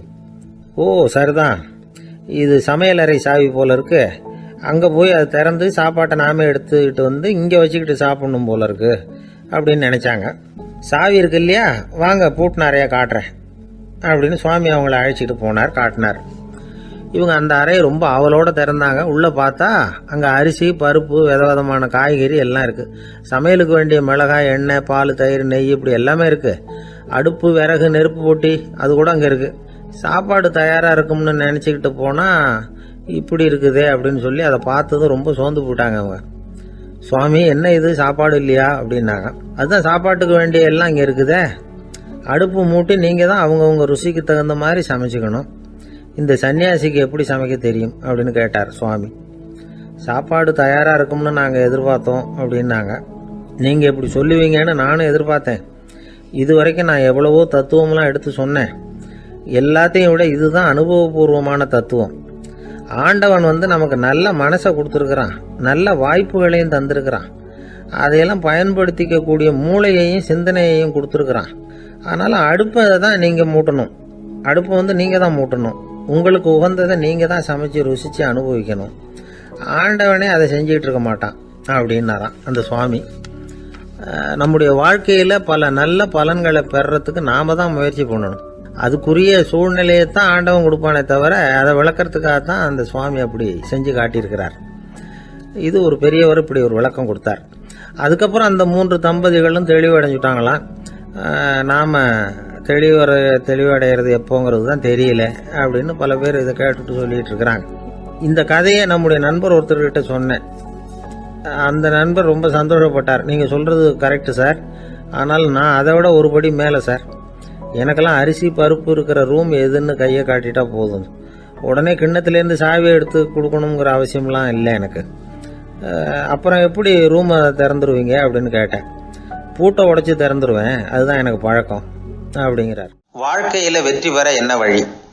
இது ஒரு முக்கியமான கேள்வி. இதுக்கு எல்லாரும் பொதுவாக சொல்கிற ஒரு பதில், உழைச்சா வெற்றி பெறலாம் அப்படிங்கிறது தான். வாழ்க்கையில் வெற்றி பெற உழைப்பு மட்டும் இருந்தால் போதாது, நேர்மையும் வேணும் அப்படிங்கிறார் பால் ஹாஃப்மேன். இவர் யார் தெரியுமா? இவர் ஒரு பெரிய பொருளாதார நிபுணர். 2வது உலகப் போர் முடிஞ்ச சமயம் அப்போ இவர் அமெரிக்காவின் நிதி ஆலோசகராக இருந்தார். தன்னுடைய வாழ்க்கையில் நடந்த பழைய நிகழ்ச்சி ஒன்று அவர் சொன்னார். இளம் வயசில் படித்து முடித்ததும் அவர் வேலை தேடிக்கிட்டு இருந்தாராம். அப்போது ஒரு கால்நடை வைத்தியர்கிட்ட போய் வேலை கேட்டிருக்கார். இவர் அங்கே போன சமயத்தில் அந்த டாக்டர் தன்னுடைய பழைய கார் ஒன்றை விற்பனை செய்யறதுக்காக வேற ஒருத்தர்கிட்ட பேரம் பேசிக்கிட்டு இருந்தார். வாங்க வந்தவர் இவர்கிட்ட அந்த காரை பற்றின விவரம்லாம் கேட்டுக்கிட்டு இருந்தார். கார் நல்ல நிலைமையில் இருக்குமா அப்படிங்கிற கவலை அவருக்கு. எல்லா விவரங்களையும் கேட்டுக்கிட்டு அவர் கடைசியாக சொன்னார், டாக்டர், இந்த காரை நீங்களே என்னுடைய ஊருக்கு ஓட்டிகிட்டு வர வேண்டியது. கார் எந்த ரிப்பேரும் ஆகாமல் என்னுடைய ஊருக்கு சேர்ந்துட்டுதுன்னா அங்கேயே நான் பணம் கொடுத்து இந்த காரை வாங்கிக்கிறேன் அப்படின்னார். நம்ம கார் அவ்வளோ தூரத்துக்கு வழியில் எந்த கோளாறும் இல்லாமல் போய் சேருமா அப்படிங்கிற சந்தேகம் டாக்டருக்கு. அவர் என்ன செஞ்சார் தெரியுமா? தன்கிட்ட வேலை கேட்டு வந்திருந்த இளைஞர் பால் ஹாஃப்மேனை கூப்பிட்டார். அவர்கிட்ட சொன்னார், இதை பாருப்பா, இந்த காரை நீ அவருடைய ஊர் வரைக்கும் நல்லபடியாக ஓட்டிகிட்டு போய் சேர்த்துட்டீன்னா உனக்கு நான் வேலை கொடுத்து விட்றேன். அது மட்டும் இல்லை, காரு விற்கிற தொகையில் கமிஷனும் கொடுக்குறேன், என்ன சம்மதமா அப்படின்னு கேட்டார். ஹாஃப்மேன் யோசனை பண்ணார். அதுக்கப்புறம் சரின்னு சொல்லி சம்மதிச்சார். கொஞ்ச நேரத்தில் அவரும் கார் வாங்க வந்தவரும் புறப்பட்டாங்க. இவர் ரொம்ப சிரமப்பட்டு வழியில் எங்கேயும் நிறுத்தாமல் காரை ரொம்ப சாமர்த்தியமாக ஓட்டிகிட்டு போய் சேர்த்துட்டார். இவரை அழைச்சிக்கிட்டு வீட்டுக்குள்ளே போனார். அப்புறம் கேட்டார், இதை பாருப்பா, இப்போ சொல்லு, இந்த காரோட நிலைமை இப்போ எப்படி இருக்குது? உண்மையிலேயே இது நல்ல நிலைமையில் இருக்குதா? உன்னுடைய மனசாட்சிப்படி பதில் சொல் அப்படின்னார். இவரும் உடனே காரு நல்ல நிலைமையில தான் இருக்குது அப்படின்னு சொல்கிறதுக்கு வாயை திறந்தார். அதுக்குள்ளே பார்வை எதிரில் உள்ள சுவர் மேலே பட்டுது. அங்கே இயேசுநாதர் படம் ஒன்று மாட்டியிருந்தாங்க. அதுக்கு அடியில் எழுதியிருந்த வாசகம் என்னன்னா, நீ பேசும் ஒவ்வொரு வார்த்தையையும் இயேசு கவனித்து கொண்டிருக்கிறார் அப்படின்னு இருந்தது. அந்த வரிகளை பார்த்தார். உடனே காரு சரியில்லை அப்படிங்கிற உண்மையை சொல்லிவிட்டார். இவர் இப்படி சொன்னதும் இவரை ரொம்ப ஆச்சரியமாக பார்த்தார். இவர்கிட்ட இருந்த நேர்மை அவரை சிந்திக்க வச்சது. உன்னுடைய நேர்மையை பாராட்டுறேன், உனக்கு கமிஷன் கிடைக்கணுங்கிறதுக்காகவே நான் இந்த காரை வாங்கிக்கிறேன்னார். இப்போ அவர் திகைச்சு போய் நின்னார். மறுபடியும் அவர் சொன்னார், நீ காரை ஓட்டிகிட்டு வரும்பொழுதே உன்னுடைய திறமையை பார்த்தேன், உனக்கு விருப்பம் இருந்தால் நீ என்கிட்டயே வேலைக்கு சேர்ந்துடலாம் அப்படின்னார். பால் ஹாஃப்மேன் அவர்கிட்ட வேலைக்கு சேர்ந்தார். படிப்படியாக முன்னேறினார். கடைசியில் பார்த்தீங்கன்னா அமெரிக்காவினுடைய நிதி ஆலோசகராக ஆனார். அதுக்கப்புறம் அவர் அந்த பழைய சம்பவத்தை எப்பவும் மறக்கிறதில்ல, அடிக்கடி சொல்கிறது உண்டு. அதனால் இதிலேருந்து நாம் தெரிஞ்சுக்க வேண்டியது என்னென்னா, வாழ்க்கையில் முன்னுக்கு வரணும்னா உழைப்பு மட்டும் போதாது, நேர்மையும் வேணும். ஆனால் இந்த காலத்தில் சிலருடைய நேர்மை நமக்கு ஆச்சரியமாக கூட இருக்கும். ஒருத்தர் புஸ்தக கடை வச்சுருந்தார். ரொம்ப நேரமாக தேடி ஒரு புத்தகத்தை கையில் எடுத்தார். அதுக்கு பில் போட சொன்னார். அந்த புத்தக கடைக்கு வந்த இன்னொருத்தர் பில் போடுறவர், சார் இந்த புத்தகம் மகா அறுவை, மகா மட்டம், இது வேணாம் உங்களுக்கு, வேற ஏதாவது ஒன்று பாருங்கன்னார். புத்தக கடை வச்சிருக்கிறவரே இப்படி சொன்னார். வாங்க வந்தவர் இவர் ஆச்சரியமாக பார்த்தார். உங்கள் நேர்மையை பாராட்டுறேன், அது சரி, இந்த புத்தகத்தை ஏற்கனவே நீங்கள் படித்து பார்த்துட்டீங்களான்னு கேட்டார். அதை படித்து வேற பார்க்கணுமான்னார். அப்புறம் எப்படி இது மகா மட்டம்னு சொல்கிறீங்க அப்படின்னார். அதை எழுதினவனே நான் தான் சார் அப்படின்னார் அவர். இது ஒரு விதமான நேர்மையை ஒத்துக்கிறது. எப்படி இருந்தாலும் வாழ்க்கையில் உழைப்பும் நேர்மையும் உயர்வதற்கு வழிகள். உழைப்பை விட நேர்மை முக்கியம் அப்படிங்கிறத புரிந்து கொண்டால் வாழ்க்கையில் வெற்றி நிச்சயம். எல்லாமே நாற்காலிக்கு ஆசைப்படாதவர்கள் அப்படின்னு சொல்லிட முடியாது. ஏன்னா நிறைய பேர் நாற்காலிக்கு ஆசைப்படுறவங்கள நாம் பார்க்குறோம். உட்கார்றதுக்கு ஒரு நாற்காலி கிடைச்சிடாதா, அதோட ஒரு கால் உடஞ்சி முக்காலியாக இருந்தாலும் பரவாயில்ல, ஒரு மாதிரியாக அனுசரித்து உட்காந்துக்கலாம் அப்படின்னு அலையிறவங்க எத்தனை பேர்? இந்த காலத்தில் மட்டும்தான் அப்படின்னு இல்லை, அந்த காலத்துலேயும் இதே மாதிரி ஆசைகள் சபலங்கள் இருந்திருக்கும் போல இருக்குது. பரமசிவன் வசிஷ்டருக்கு ஒரு விசேஷமான ஆசனத்தை கொடுத்துருந்தாராம். சரி, அப்படி என்ன அதில் விசேஷம்னா, வசிஷ்டர் ஒரு குறிப்பிட்ட இடத்துக்கு போகணும்னு நினச்சி புறப்படுறாருன்னு வச்சுக்கோங்க. அவருக்கு முன்னாடியே இந்த ஆசனம் புறப்பட்டுரும். போய் ஒரு வசதியான இடமா பார்த்து இருந்துக்கும். வசிஷ்டர் போவார். அங்கே போனதும் எங்கே உட்காரலாம்ங்கிற இட பிரச்சனையெல்லாம் அவருக்கு ஏற்படுறதில்ல. அதுதான் இவருடைய இருக்கை அங்கே முன்னாடியே போய் காத்துக்கிட்டு இருக்குதே. நேராக போவார், அதில் உட்காந்துக்குவார். மற்ற முனிவர்கள்லாம் இதை பார்த்தாங்க. அவங்களுக்கு பொறாமையாக இருந்துதான். எல்லாரும் ஒரு இடத்துல கூடி இதை பற்றி பேசியிருக்கிறாங்க. என்ன இது, நாமளும் அவரை மாதிரி தானே இருக்கிறோம், இருந்தாலும் நமக்கும் அது மாதிரி ஒரு ஆசனம் கிடைக்கலையே அப்படின்னு யோசனை பண்ணியிருக்காங்க. சரி, நேராக பரமசிவன்கிட்டே போவோம், இதை பற்றி கேட்போம் அப்படின்னு நினச்சிக்கிட்டு போனாங்களாம். பரமசிவனை பார்த்துருக்குறாங்க. ஐயா, நாங்களும் முனிவர்கள் தானே, வசிஷ்டர் பண்ணுறது மாதிரி நாங்களும் உங்களை குறித்து கடும் தவம் பண்ணிக்கிட்டு தானே இருக்கிறோம். அப்படி இருக்கும்பொழுது அவருக்கு மட்டும் ஏன் இந்த விசேஷ சலுகை அப்படின்னு கேட்டிருக்காங்க. அதுக்கு பரமசிவன் சொன்னாராம், முனிவர்களே, உங்கள் கேள்விக்கு நான் பதில் சொல்கிறேன், ஆனால் அதுக்கு முன்னாடி நீங்கள் ஒரு காரியம் பண்ணணும்னாராம். என்ன செய்யணும் சொல்லுங்கன்னு இருக்காங்க. நீங்கள் ஒவ்வொருத்தரும் தனித்தனியாக போய் உங்களை விட உயர்ந்த ஒருத்தரை தேடி கண்டுபிடிச்சி அவருக்கு அதிதி பூஜை பண்ணி அவரை ஒரு மண்டலத்துக்குள்ளே என்கிட்ட அழைச்சிட்டு வந்துருங்க அப்படின்னாராம். சரின்னு எல்லாரும் புறப்பட்டுருக்காங்க. அவங்க போனதுக்கப்புறம் நந்தி தேவனை அழைச்சி வசிஷ்டரை கூப்பிட்டுக்கிட்டு வர சொன்னாராம். அவர் வந்தார், வணங்கினார். வசிஷ்டரே, இன்னையிலேருந்து ஒரு மண்டலத்துக்குள்ளே உங்களை விட தாழ்ந்தவர் ஒருத்தரை தேடி கண்டுபிடிச்சி அவருக்கு அதிதி பூஜை பண்ணி அவரை என்கிட்ட கூப்பிட்டுட்டு வாங்கன்னு விட்டார். சரின்னு இவரும் புறப்பட்டு போயிட்டார். கொஞ்ச நாள் ஆச்சு. முனிவர்கள்லாம் திரும்பி வந்தாங்க. பரமசிவன் முன்னாடி வந்து நின்னாங்க. ஐயா, எவ்வளவோ தேடி பார்த்துட்டோம், எங்களை விட உயர்ந்தவர்கள் யாருமே கிடைக்கல அப்படின்னாங்களாம். வசிஷ்டரும் வந்து சேர்ந்தார். ஐயா, எவ்வளவோ தேடி பார்த்தேன், என்னை விட தாழ்ந்தவர் யாருமே கிடைக்கல அப்படின்னாராம். அவரே தொடர்ந்து சொன்னார், என்னுடைய மனைவி எனக்கு அடங்கினவ தானே, அவளுக்காவது அதிதி பூஜை பண்ணி அழைச்சிட்டு வந்துடலாமான்னு யோசித்து பார்த்தேன். என்னோட மனசு அதுக்கும் இடம் கொடுக்கல. ஏன்னா அவளோட பதி விரதத்துக்கு முன்னாடி நாம் ஏமாத்திரம் அப்படின்னு யோசித்து பார்த்தேன். அதனால் அந்த எண்ணத்தையும் கைவிட்டுட்டேன் அப்படின்னு ரொம்ப வருத்தத்தோடு சொன்னாராம். இதை கேட்ட உடனே மற்ற முனிவர்களுக்கு வெக்கமாக போச்சு. இந்த உலகத்தில் நம்மளை விட மேலானவங்க யாருமே இல்லைன்னு நாம் நினைச்சோம். வசிஷ்டரோ தன்னை விட தாழ்வானவங்க யாருமே இல்லைன்னு நினைக்கிறார். பரமசிவன் ஏன் அந்த ஆசனத்தை அவருக்கு மட்டும் கொடுத்தார் அப்படிங்கிற கேள்விக்கான பதில் அவங்களுக்கு கிடச்சிட்டு தான். இந்த காலத்தில் நாம் எப்படி நினைக்கிறோம்னா, எல்லாரும் நம்மளை விட மட்டமானவங்கன்னு நினைக்கிறோம். அதனால் நாம் மட்டும் நாற்காலியில் உட்காந்தா போதும் அப்படின்னு நினைக்கிறோம். ஏமாந்து போனவங்க சந்தர்ப்பம் பார்த்து காலை வாரி விட்டுறாங்க, கீழே விழுந்து காலை உடச்சிக்கிறோம். அதுதான் இன்றைக்கி நடக்கிறது. ஒரு அம்மா தன்னோட வீட்டுக்காரரை ஒரு மனோதத்துவ டாக்டர்கிட்ட அழைச்சிட்டு போனாங்களாம். என்ன ப்ராப்ளம்னு கேட்டிருக்காரு டாக்டர். எங்கள் வீட்டுக்காரர் அடிக்கடி நாற்காலியில் உட்காந்து காலை உடச்சிக்கிறார் அப்படின்னாங்களாம். அப்படின்னா அந்த நாற்காலியில் தான் ஏதோ கோளாறு அப்படின்னாரான் டாக்டர். அப்படி இருக்க முடியாது டாக்டர் அப்படின்னாங்களாம் அந்த அம்மா. அது எப்படி அவ்வளோ உறுதியாக சொல்கிறீங்கன்னு கேட்டிருக்காரு அந்த டாக்டர். எங்கள் வீட்டில் நாற்காலியே கிடையாது டாக்டர், இவர் இருக்கிறதா நினச்சிக்கிட்டு உட்கார்றார், அதுதான் ப்ராப்ளம். அளவுக்கு மிஞ்சினால் அமிர்தமும் நஞ்சு அப்படின்னு சொல்லுவாங்க. அது உண்மைதான். ஒருத்தருக்கு அளவுக்கு மீறிய புகழ் வந்துட்டுதுன்னு வச்சுங்க, அது கூட ஆபத்தாக போயிடுறது உண்டு. பழங்காலத்துல எல்லாம் கிரேக்க தேசத்தில் ஒரு பழக்கம் உண்டாம். அதாவது யாராவது ஒருத்தரை நாடு கடத்தணும்னா அதுக்கு ஒரு வழி உண்டு. அதாவது ஒருத்தரை நாடு கடத்தணும்னு மக்கள் விரும்புகிறாங்கன்னு வச்சுங்களேன், அவர் பேரை ஒரு மண்பாண்ட ஓட்டுச்சில்லில் எழுதி அதை ஒரு குறிப்பிட்ட பொது இடத்துல போட்டுற வேண்டியது, அவ்வளவுதான். இது மாதிரி பல பேர் போட்டுக்கிட்டே இருப்பாங்க, எல்லாம் அப்படியே குவிஞ்சு போயிடும். அந்த ஓட்டாஞ்சில்லு குவியலில் யாருடைய பேர் அதிகமாக இருக்குதோ அந்த நபரை ஒரு 10 ஆண்டுகள் நாடு கடத்தி விடுவாங்க. இது அந்த ஊர் வழக்கமாக. ஒரு நாள் அந்த குவியலுக்கு பக்கத்தில் ஒரு ஆள் நின்றுக்கிட்டு இருக்கிறான். அவன் கையில் ஒரு ஓட்டாஞ்சில்லு வச்சிருக்கிறான். அதில் யாரோட பேரையோ எழுதணும், எழுதி அந்த இடத்துல போடணுங்கிறது அவன் ஆசை. ஆனால் அவன் படிக்காதவன், அதனால் எழுத தெரியல. யாராவது அந்த வழியாக வர்றாங்களான்னு பார்த்துக்கிட்டே நின்றுக்கிட்டு இருந்தான். ஒரு பெரியவர் வந்துக்கிட்டு இருந்தார். அவர்கிட்ட ஓடினான். கையில் இருந்த மண்பாண்ட சில்லை கொடுத்தான். ஐயா, இதில் ஒரு பேர் எழுதி கொடுங்களேன்னா. அந்த பெரியவர் அதை வாங்கி கையில் வச்சுக்கிட்டு, என்ன பேர் எழுதணும் சொல்லு அப்படின்னா. இவன் சொன்னான், அரிஸ்டைடிஸ் அப்படின்னு எழுதுங்க அப்படின்னா. இதை கேட்டதும் அந்த பெரியவருக்கு அதிர்ச்சி. ஏன்னா அவர் தான் அரிஸ்டைடிஸ், தத்துவ மேதை அரிஸ்டைடிஸ் அவர். இருந்தாலும் நான் தான் அதுங்கிறத காட்டிக்காம அந்த ஆளுகிட்ட கேட்டார்.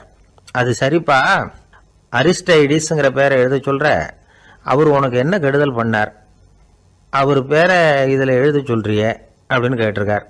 அதுக்கு இவன் சொன்னானா, அவர் எனக்கு எந்த கெடுதலும் பண்ணல, அவரை நான் பார்த்தது கூட இல்லை அப்படின்னு இருக்கான். அப்புறம் எதுக்காக அவரை நாடு கடத்தணும்னு நீ ஆசைப்படுற அப்படின்னு கேட்டிருக்கார். இப்போ அந்த ஆள் சொல்கிறான், அரிஸ்டைடஸை பற்றி எல்லாரும் பேசுகிறாங்க, அவர் ரொம்ப நல்லவர், அவர் ஒரு பெரிய அறிவாளிங்கிறாங்க, அவர் ஒரு பெரிய வள்ளல், பேரறிஞர், இப்படி எல்லாரும் சொல்கிறத கேட்டு கேட்டு எனக்கு ரொம்ப அழுத்து போயிட்டுது, அதனால தான் வெறுப்பாயிட்டேன் அப்படின்னு நானும். இதிலேருந்து என்ன தெரியுது, நாம் நல்லவனாக இருக்கிறதுல ஒன்றும் இடைஞ்சல் இல்லை. ஆனால் நம்மளை நல்லவன் நல்லவன் எல்லாரும் சொல்ல ஆரம்பிச்சிட்டாங்கன்னு வச்சுக்கோங்க, அப்போ இடைஞ்சல் ஆரம்பம்னு அர்த்தம். எதுவுமே அளவுக்கு மிஞ்சி போகாமல் பார்த்துக்க வேண்டியது ரொம்ப அவசியம். அளவுக்கு அதிகமாக ஆசைப்படாதவங்களில் ஆப்ரஹாம் லிங்கனும் ஒருத்தரான்.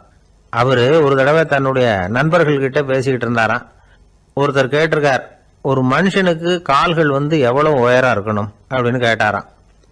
இதுக்கு ஆப்ரஹாம் லிங்கன் சொன்னாராம், அது என்ன, இடுப்புலேருந்து தரையை தொடுற அளவுக்கு உயரம் இருந்தால் போதும் அப்படின்னாராம். என்னுடைய நண்பர் ஒருத்தர், அவருக்கு ஜாதகத்தில் நம்பிக்கை உண்டு, அவரே ஜோசியம்லாம் பார்ப்பார்.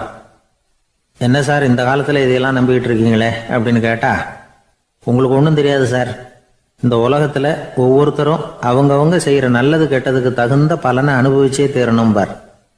அது மட்டும் இல்லை, ஒருத்தர் செத்துட்டா கூட அவன் செஞ்ச பாவ புண்ணியங்கள் கூடவே போய்கிட்டு இருக்கோம் பார். அது எப்படி கூட போவோம் அப்படின்னு குதர்க்கமாக கேட்டால், அதுக்கு அவர் ஒரு கதை சொன்னார். அது ரொம்ப சுவாரஸ்யமாக இருந்தது. அது என்ன கதைன்னா, ஒரு ஊரில் ஒருத்தர் இருந்தாராம். அவர் ஜோசியம் பார்க்கறதுல ரொம்ப கெட்டிக்காரறான்.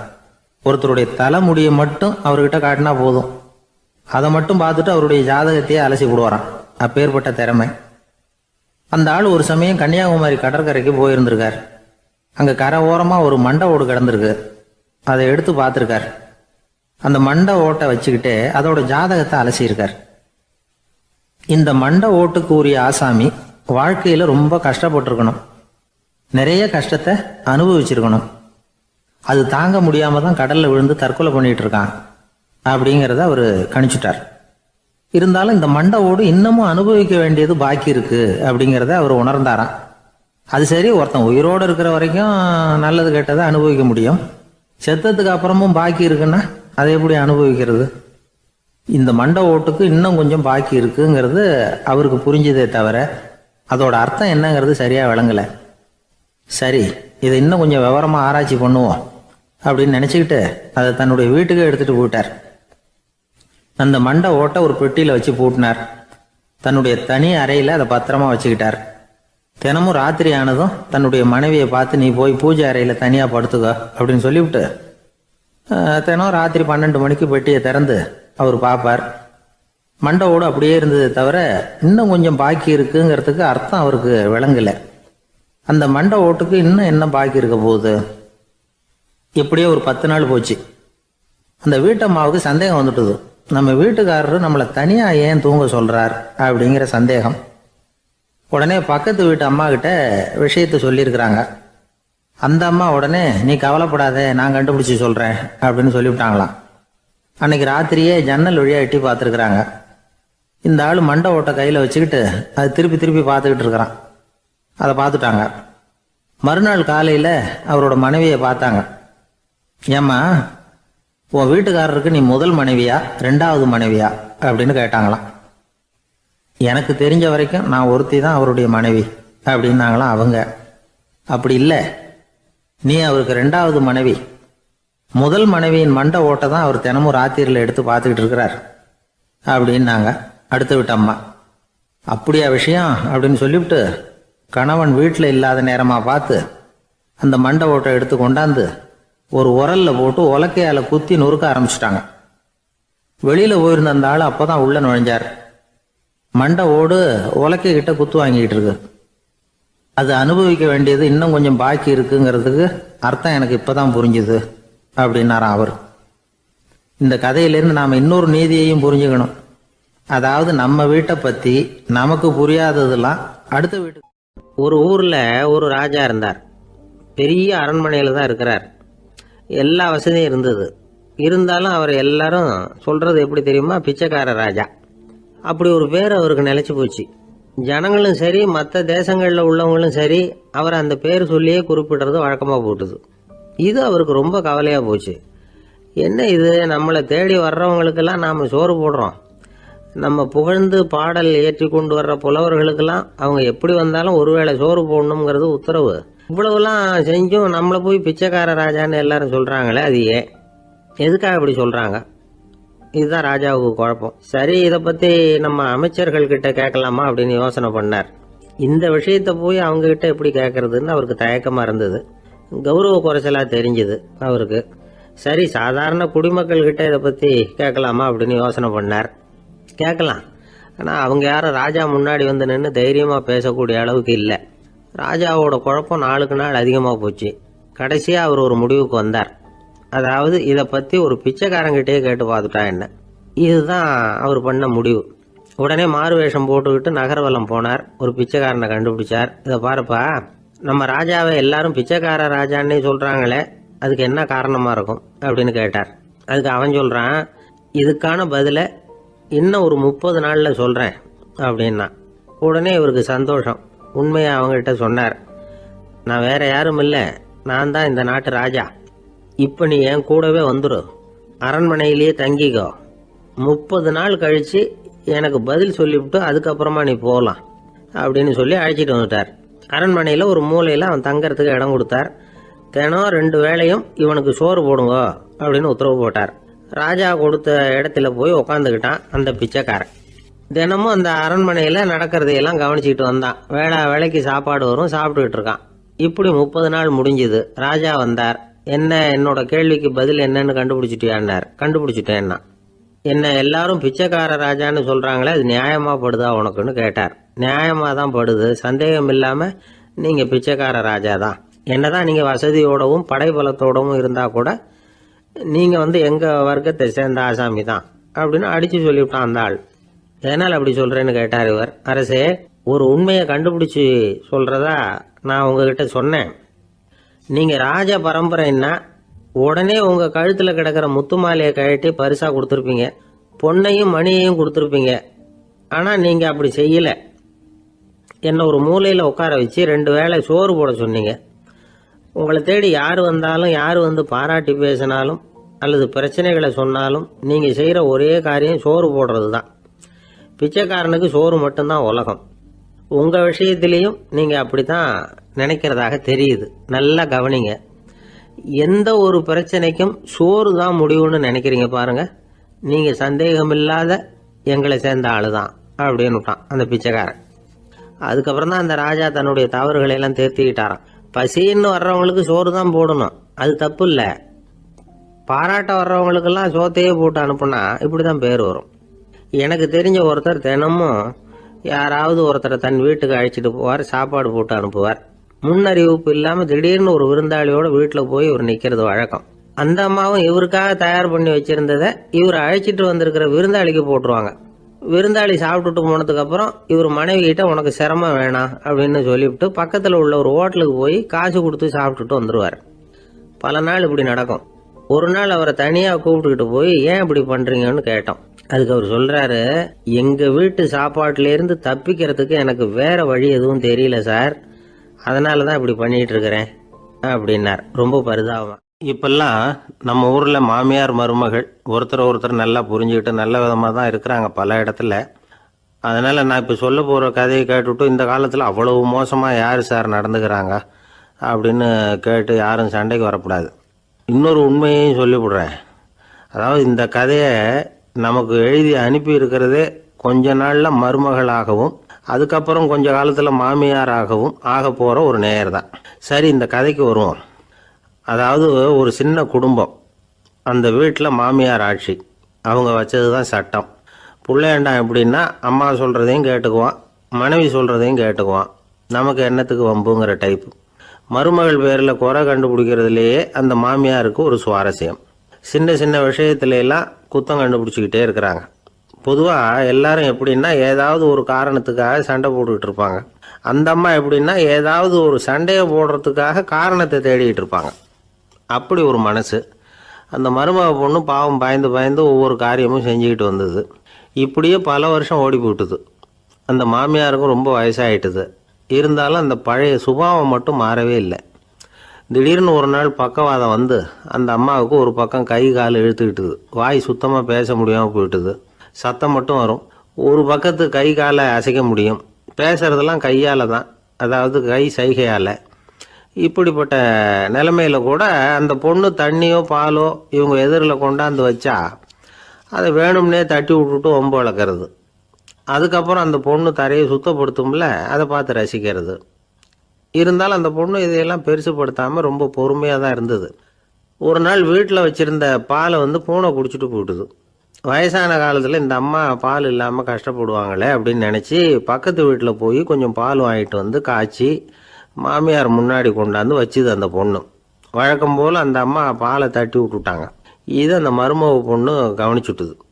இவ்வளவு நாள் பொறுமையாக இருந்த இந்த மருமகளுக்கு இன்னைக்கு இதை பார்த்து தான் அசாத்திய கோபம் வந்துட்டுது.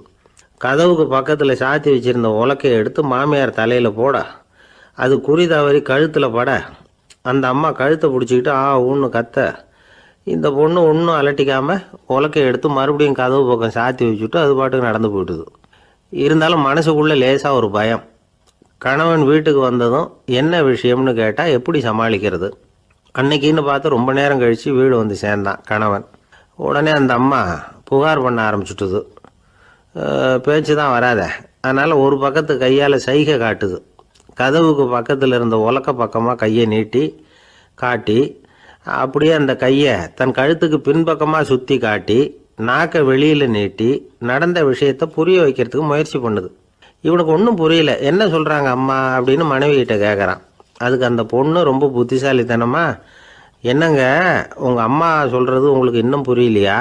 அவங்க உங்களை பார்த்து என்ன சொல்கிறாங்கன்னா, ஏன்டா உலக்க மாதிரி நிற்கிற, சாக போகிற எனக்கு சங்கிலி எதுக்கு, என் கழுத்தில் கிடக்கிற இந்த சங்கிலியை கழட்டி என் மருமக கழுத்தில் போடுறா அப்படின்னு சொல்கிறாங்க அப்படின்னு தான். ஓ அப்படியா விஷயம்னு சொல்லி அம்மா கழுத்தில் இருந்த சங்கிலியை எடுத்து மனைவி கழுத்தில் போட்டுட்டு, அம்மா உன் விருப்பப்படியே போட்டாச்சு, இனிமேலாவது நிம்மதியாக படுத்து தூங்கு அப்படின்னு சொல்லிவிட்டு உள்ளே போயிட்டான். பார்த்தீங்களா கதையை? அதனால தான் மாமியார்கள் சைகை காட்டுறதுன்னா கூட இனிமேல் ஜாக்கிரதையாக இருக்கணும். 2 பேர் சுவாரஸ்யமாக பேசிகிட்டு இருக்கிறப்போ குறுக்க புகுந்து தொந்தரவு பண்ணுறதுக்குன்னே சில பேர் இருப்பாங்க.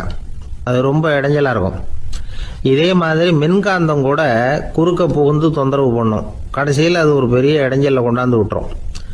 சில வீடுகளில் கேபிள் கனெக்ஷன் இல்லாமல் சில தனியார் டிவி காட்சிகள் தெரியும். அதுக்கு என்ன காரணம்னா இந்த மின்காந்த குறுக்கீடு தான் காரணம். இதைத்தான் சுருக்கமாக இஎம்ஐ அப்படின்னு சொல்கிறாங்க. அதாவது எலக்ட்ரோ மேக்னெட்டிக் இன்டர்ஃபியரன்ஸ். இது ஏற்படக்கூடிய இடங்கள் எது எதுன்னு எடுத்துக்கிட்டா அது ஒரு பெரிய பட்டியலாகவே போயிடும். இந்த இஎம்ஐ தொந்தரவு கேபிள் டிவியில் மட்டும்தான் இல்லை, ராக்கெட் ஏவுதளத்தில் உள்ள ரேடார்கள், அங்கே உள்ள சில சக்தி வாய்ந்த தொலைத்தொடர்பு சாதனங்கள், விமான தளங்களில் உள்ள ரேடார்கள், கப்பல் தளங்களில் பொருத்தப்பட்டிருக்கக்கூடிய சக்தி வாய்ந்த ஆண்டனாக்கள், இப்படி நிறைய சொல்லலாம். காவல் நிலையங்களில் பயன்படுத்தப்படுகிற வயர்லெஸ் தொடர்பு சாதனங்கள் கூட ஓரளவுக்கு இந்த மின்காந்த அலைகளை வெளியிடும். நம்ம வீட்டில் உட்காந்துக்கிட்டு ரேடியோ கேட்டுக்கிட்டு இருப்போம் அல்லது டிவி பார்த்துக்கிட்டு இருப்போம். அந்த சமயத்தில் பக்கத்து தெருவில் ஒரு மோட்டார் சைக்கிள் அல்லது காரு, குறிப்பாக பெட்ரோல் இன்ஜின், அது போகிறப்போ அதில் உள்ள மின்கலத்தில் அதாவது மேக்னட்டோ பேட்டரியிலிருந்து வெளிப்படுகிற மின்காந்த அலை இங்கே டிவியிலையும் ரேடியோவிலையும் கரகரப்பு உண்டு பண்ணும். சரி, இது பெருசாக என்ன இடைஞ்சலை உண்டு பண்ணிட போகுது அப்படின்னு நாம் அலட்சியமாக நினைக்கலாம். வயசானவங்களுக்கு மறதி நோயின்னு ஒன்று வரும்ல, அல்ஷமீர், அதாவது மூளையில் உள்ள செல்கள் செயலிழந்து போயிடுறது. அது செய்ய வேண்டிய வேலையை மறந்துடும். மனைவியே எதிரில் நின்னா கூட உன்னை எங்கேயோ பார்த்தது மாதிரி தெரியுதே அப்படின்னு சொல்லிட்டு இருப்பாங்க. அப்படி ஒரு மறதி. இந்த விசித்திரமான நோய்க்கு இதுவரைக்கும் மருந்தே இல்லைன்னு வேற சொல்றாங்க. இந்த மைக்ரோ ஓவன் அப்படின்னு சொல்லக்கூடிய சமையல் அடுப்புகள் கூட மின்காந்த அலைகளை வெளியிடுது. சமயத்தில் சில தொழிற்சாலைகளில் கூட பெரிய விபத்துக்களை இந்த இஎம்ஐ உண்டு பண்ணிவிடும். இதை பற்றி தீவிரமாக சிந்திக்க ஆரம்பித்ததே ஒரு விபத்துக்கு பிறகுதான். அமெரிக்காவுக்கும் வியட்நாமுக்கும் இடையில போர் நடந்தது. அந்த சமயம் அமெரிக்காவுக்கு சொந்தமான விமானம் தாங்கி கப்பல் ஒன்று வியட்நாமை தாக்கிறதுக்கு தயாராக ஏவுகணைகளோட கடலில் நிறுத்தி வைக்கப்பட்டிருந்தது. தற்செயலாக அந்த பகுதியில் கப்பல் தொலைத்தொடர்பு பகுதிக்கு அருகில் ஊடுருவிய அந்த சக்தி வாய்ந்த ரேடியோ அலைகள் ஏவுகணையில் இருந்த மின்னணு சர்க்கியூட்டை பூர்த்தி செஞ்சு வச்சுட்டுது. அவ்வளவுதான், ஏவுகணை அங்கேயே வெடித்து சிதறி போச்சு. 130 பேர் அந்த இடத்துலயே உடல் கருகி செத்து போட்டாங்க. ஏகப்பட்ட பொருள்கள் நாசம். இந்த விபத்துக்கான காரணம் என்னங்கிறத உடனடியாக யாராலையும் கண்டுபிடிக்க முடியல. ரொம்பவும் கடுமையாக முயற்சி பண்ணி கடைசியாக கண்டுபிடிச்சாங்க, இது இந்த இஎம்ஐ வேலை தான் அப்படின்னு. மின்னணு தொலைபேசிகள் இருக்கு, இதில் பேசும்பொழுது நம்ம காதை அதாவது செவியை ஊடுருவக்கூடிய மின்காந்த அலையானது மூளைக்கு போய் அங்கே மூளை கட்டிகளை உருவாக்க ஊக்கம் கொடுக்குது அப்படின்னு வேற கண்டுபிடிச்சிருக்கிறாங்க. இந்த இஎம்ஐ ரொம்ப குறைஞ்ச மின்காந்த அழுத்தத்தில் நமக்கு எந்த பாதிப்பையும் ஏற்படுத்துறதில்லை. மின்காந்த அலைகள் அழுத்தத்தோடு இருக்கிற இடங்களில் ரொம்ப நேரம் இருந்தோம்னா நம்ம உடம்பின் வெப்பநிலை 2 டிகிரி செல்சியஸ் வரைக்கும் அதிகரிக்குதாம். அதனால் வெப்பநிலையை சீராக்கிறதுக்கு இதய துடிப்பும் அதிகரிக்குது. இப்படிலாம் கண்டுபிடிச்சிருக்கிறாங்க. இப்பெல்லாம் இந்த மின்காந்த குறுக்கீடுகளை தடுக்கிறது எப்படி அப்படின்னு விஞ்ஞானிகள் யோசனை செய்ய ஆரம்பிச்சிருக்கிறாங்க. இந்த விஷயத்தில் அலட்சியமாக இருந்தோம்னா எதிர்காலத்தில் நிறைய பேருக்கு இந்த ஞாபக மறதி நோய் வந்துடும். அப்புறம் அது ரொம்ப கஷ்டமாக போயிடும். ஒரு குடும்ப தலைவர் தன் மனைவியை பார்த்து, யார் நீ, உன்னை எங்கேயோ பார்த்தது மாதிரி இருக்குதே அப்படின்னு சொல்லிக்கிட்டு இருந்தார். உடனடியாக அவரை போய் பார்த்தேன். வாங்க டாக்டர்கிட்ட போகலாம் அப்படின்னு. அவர் என்னை தனியாக அழைச்சிட்டு போய் காதோட காதாக மெதுவாக சொல்கிறார், இதை பாருப்பா, என் கையில் பணம் இல்லாத போகலாம் அப்படி மறதி நோய் வந்துட்டது மாதிரி நடிச்சுக்கிட்டு இருப்பேன், அவ்வளவுதான், அதை நீ கண்டுக்காத அப்படின்னார். ஒரு பெரிய பியானோ கலைஞர் வியன்னாவில் இருந்தார். ரொம்ப புகழ்பெற்ற இசை கலைஞர் அவர். இங்கிலாந்து மகாராணி விக்டோரியா அவருடைய சங்கீதத்தை கேட்கணும்னு ஆசைப்பட்டாங்க. அவரை அரண்மனைக்கு கூப்பிட்டாங்களாம். பியானோ வாசிக்க சொல்லி கேட்டாங்களாம். இவரும் ரொம்ப பிரமாதமாக வாய்ச்சி காட்டியிருக்கார். உடனே பாராட்டி பரிசுகள்லாம் கொடுத்து அனுப்புனாங்களாம். அந்த இசையை கேட்கறதுல அரசிக்கு ரொம்பவும் ஆர்வம் உண்டு. அதனால அதுக்கப்புறமும் அந்த கலைஞர் அடிக்கடி அரண்மனைக்கு வர வேண்டிய அவசியம் ஏற்பட்டது. ஏன்னா அரசி கூப்பிட ஆரம்பிச்சாங்க. இவர் போகணும், அங்கே இசை நிகழ்ச்சி நடத்தணும். இவர் அங்கே பாடி வாசிக்கிறது உண்டு. ஒரு தடவை மகாராணி அவரை பார்த்து, உங்க நாட்டு தேசிய கீதம் பாடுங்களேன் அப்படின்னு கேட்டாங்களாம். உடனே அவர் தன்னுடைய நாடான ஆஸ்திரியாவின் தேசிய கீதத்தை பாடியிருக்கிறார். அவர் பாட ஆரம்பித்த உடனே மகாராணி எழுந்திருச்சு நின்னாங்களாம். அதுக்கு மரியாதை செலுத்துகிற நோக்கத்தோட பாட்டு முடிகிற வரைக்கும் அப்படியே நின்றுகிட்டு இருந்தாங்களாம். இதுதான் அந்த அரசியினுடைய பெருந்தன்மை. அதாவது நாட்டுப்பற்றுங்கிறது அந்த அளவுக்கு அப்படி இருக்கணும். இப்படி ஒரு அரசியே நம்ம நாட்டு தேசிய கீதத்துக்கு எழுந்திருச்சு நின்று மரியாதை செலுத்துறாங்க அப்படிங்கிறத புரிஞ்சுக்கும் பொழுது அந்த முதிய கலைஞரின் மகிழ்ச்சிக்கு அளவே இல்லையாம். அதுக்கப்புறம் அந்த பியானோ கலைஞர் ஒரு நாள் தன்னுடைய நண்பர் ஒருத்தர்கிட்ட பேசிக்கிட்டு இருந்தாராம். அப்போ சொன்னாராம், மகாராணியார் எனக்கு எவ்வளவோ பரிசுகள்லாம் கொடுத்துருக்குறாங்க. ஒரு தடவை எனக்கு வைரக்கல் பதித்த அணி ஒன்றை கூட பரிசா கொடுத்தாங்க. ஆனால் அதை விட உயர்ந்த விலை மதிக்க முடியாத அணி என்ன தெரியுமா? நான் என்னுடைய நாட்டு தேசிய கீதத்தை நான் பாடுறப்போ அவங்க எழுந்திருச்சு நின்று மரியாதை செலுத்தினாங்களே, அதுதான் எனக்கு கிடைச்ச மிகப்பெரிய பரிசு அப்படின்னாராம். எனக்கு தெரிஞ்ச சங்கீத வித்வான் ஒருத்தர் இருக்கார். சமீபத்தில் ஒரு நாள் அவரை பார்த்தேன். எப்படி போயிட்டு இருக்கு உங்க தொழில் அப்படின்னு கேட்டேன்.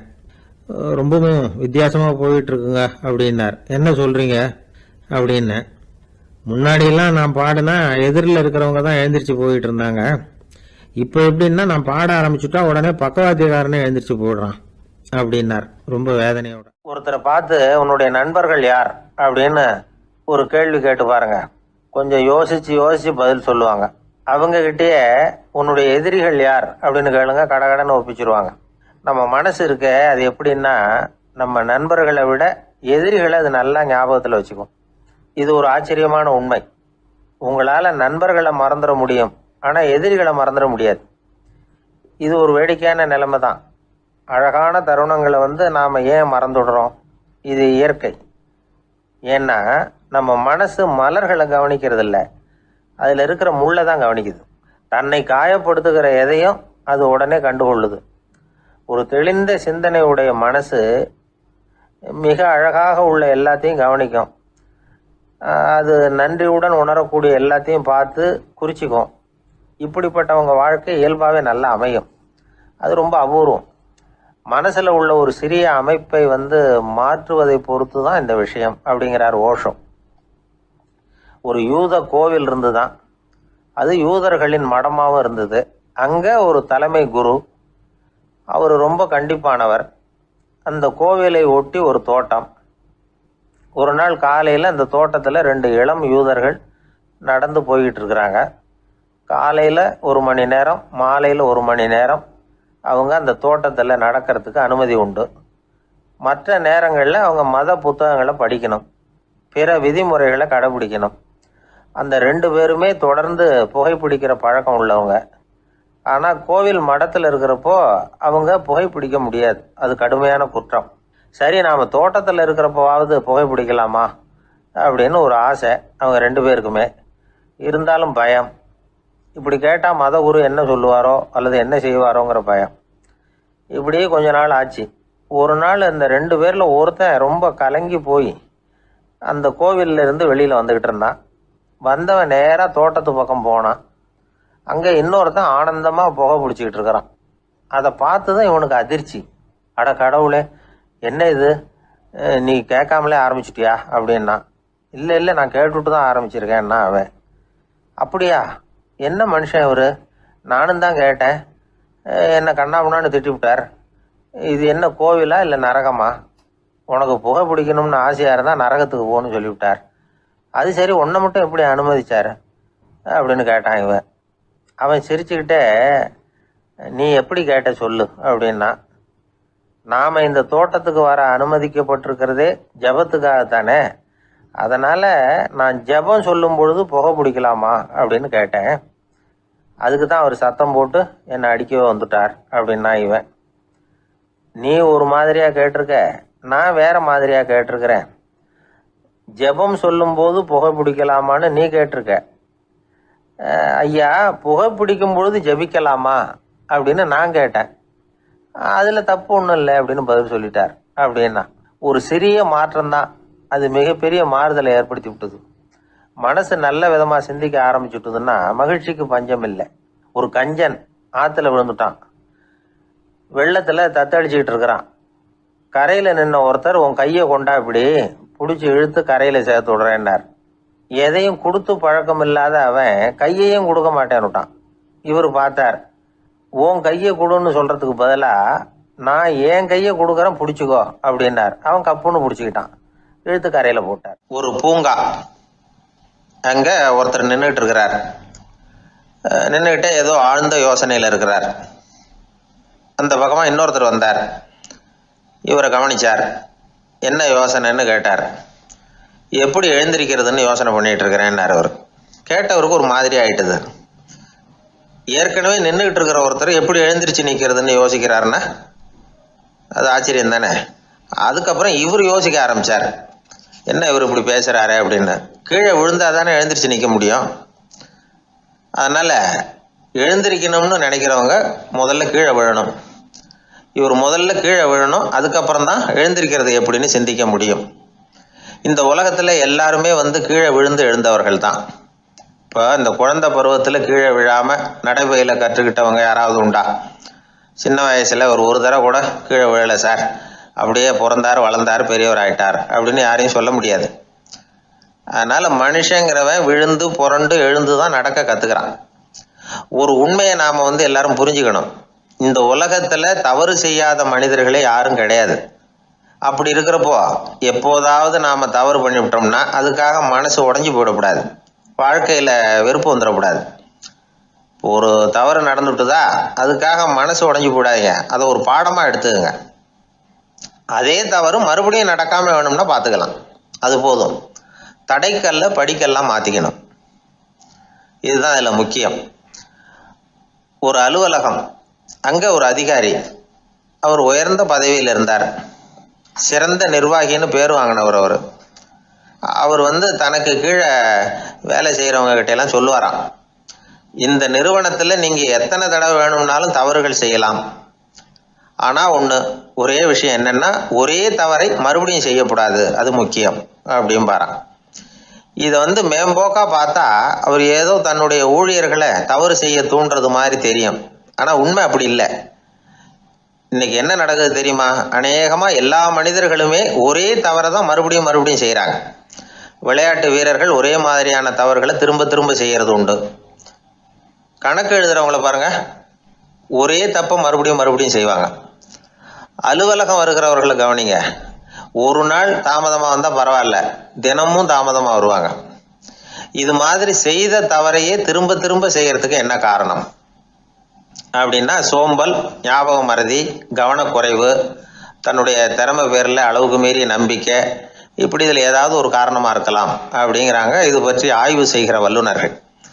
ஒரு தடவை செஞ்ச தவிர மறுபடியும் செய்கிறது இல்லைன்னு முடிவு செஞ்சுக்கிட்டு அதை செயல்படுத்த கற்றுக்கணும், அது போதும், வாழ்க்கை வெற்றிகரமாக அமையும் அப்படிங்கிறாங்க அந்த அனுபவசாலிகள். அதனால் வெற்றிகரமாக வாழ்க்கையில் நடைபோட விரும்பும் இளைஞர்கள் தவிர்க்க வேண்டியது என்னென்னா, முதல்ல சோம்பலை தவிருங்கள், சுறுசுறுப்பாக இயங்குங்கள் அப்படிங்கிறது அவங்க அறிவுரை. ரெண்டாவது ஞாபக மறதி, எந்த செயல்லையும் ஈடுபாடு வேணும், அக்கறை வேணும். மூணாவது கவனக்குறைவு, எதையும் அலட்சியப்படுத்தக்கூடாது. நாலாவது என்னால் முடியாது, எதுவுமே கிடையாது அப்படிங்கிற அளவுக்கு மீறிய நம்பிக்கை, அது ஆபத்தில் கொண்டு போய் விட்டுரும். அதனால் முதல் தவறு உங்களுக்கு ஒரு பாடமாக அமையணும். ஒரு மனிதர் அவர் தன்னுடைய 2 காதுலையும் கட்டு போட்டுக்கிட்டு வந்தார். அவருடைய நண்பர் அதை கவனிச்சுட்டார். என்ன சார் ஆச்சு, 2 காதுலையும் கட்டு போட்டுருக்கீங்களே அப்படின்னு விசாரித்தார். ஒன்றுமில்லை சார், வீட்டில் ரொம்ப ஆர்வமாக டிவியில் கிரிக்கெட் மேட்ச் பார்த்துக்கிட்டு இருந்தேன். அப்போது என்னுடைய மனைவி துணிகளுக்கு அயர்ன் பண்ணிக்கிட்டு இருந்தாங்க. அயர்ன் பாக்ஸை அப்படியே வச்சுட்டு அடுப்பங்கரைக்கு போயிட்டாங்க. அந்த சமயம் பார்த்து டெலிஃபோன் பண்ணி அடிச்சுது. அவசரமாக ஓடி போய் அதை எடுத்து காதில் வச்சேன். அப்போ தான் தெரியும் அது அயன் பாக்ஸுங்கிற விஷயம். சூடாக இருந்ததா, சுட்டு விட்டுது அப்படின்னாரு. ஒரு காது சரி சார், 2 காதும் ஏன் அப்படி ஆச்சு அப்படின்னு கேட்டார். அதே ஆள் மறுபடியும் ஃபோன் பண்ணா சார் அப்படின்னாரு இவர் எவ்வளோ தூரம் யோசிச்சிருப்பார் பாருங்க. அதனால் ஒரு தவறு மறுபடியும் நடக்கக்கூடாது. முதல் தவறு உங்களுக்கு ஒரு பாடமாக அமையட்டும் அப்படிங்கிறது தான் இதிலிருந்து நாம் தெரிந்து கொள்ள வேண்டிய கருத்து. அதனால் தவறுகள் அதெல்லாம் தடைக்கெல்லாம் நினைக்க வேண்டாம், படிக்கெல்லாம் நினைப்போம். அப்படி நினைச்சோம்னா வாழ்க்கையில் வெற்றி நிச்சயம். ஒரு ராஜா இருந்தார். அவர் ஒரு பெரிய கோயில் கட்டினார். பல ஊர்கள்லேருந்து சிற்பிகள்லாம் கொண்டுகிட்டு வந்தார். அழகழகா சிற்பங்களை செய்ய சொன்னார். ஊர்ல உள்ள ஜனங்களும் கோயில் கட்டுறதுக்கு அவங்களால முடிஞ்ச உதவியை செஞ்சாங்க. ராத்திரி பகலா வேலை நடக்குது. கோயில் கொஞ்சம் கொஞ்சமா வசந்துகிட்டே வந்துட்டுது. அந்த ஊர்ல ஒரு வயசான அம்மா இருந்தாங்க, ரொம்ப ஏழை. அவங்களுக்கு மனசுக்குள்ள ஒரு உறுத்தல், இந்த ஊர்ல எல்லாரும் இந்த கோவில் கட்டுறதுக்கு அவங்களால முடிஞ்ச உதவியை பண்ணிட்டு இருக்கிறாங்க, நம்மளால ஒன்றும் பண்ண முடியலையே அப்படின்னு நினைச்சு கவலைப்பட்டாங்க. அவங்களுக்கு மனசு கேட்கல, ஏதாவது செய்யணும் நம்மளால முடிஞ்சது அப்படின்னு யோசனை பண்ணாங்க. நல்ல வெயில் நேரத்துல சிற்பிகள்லாம் ரொம்ப சிரமப்பட்டு சிலை வடிச்சுக்கிட்டு இருக்கிறாங்கல்ல, அவங்களுக்கு அந்த நேரம் தாகம் எடுக்குமே.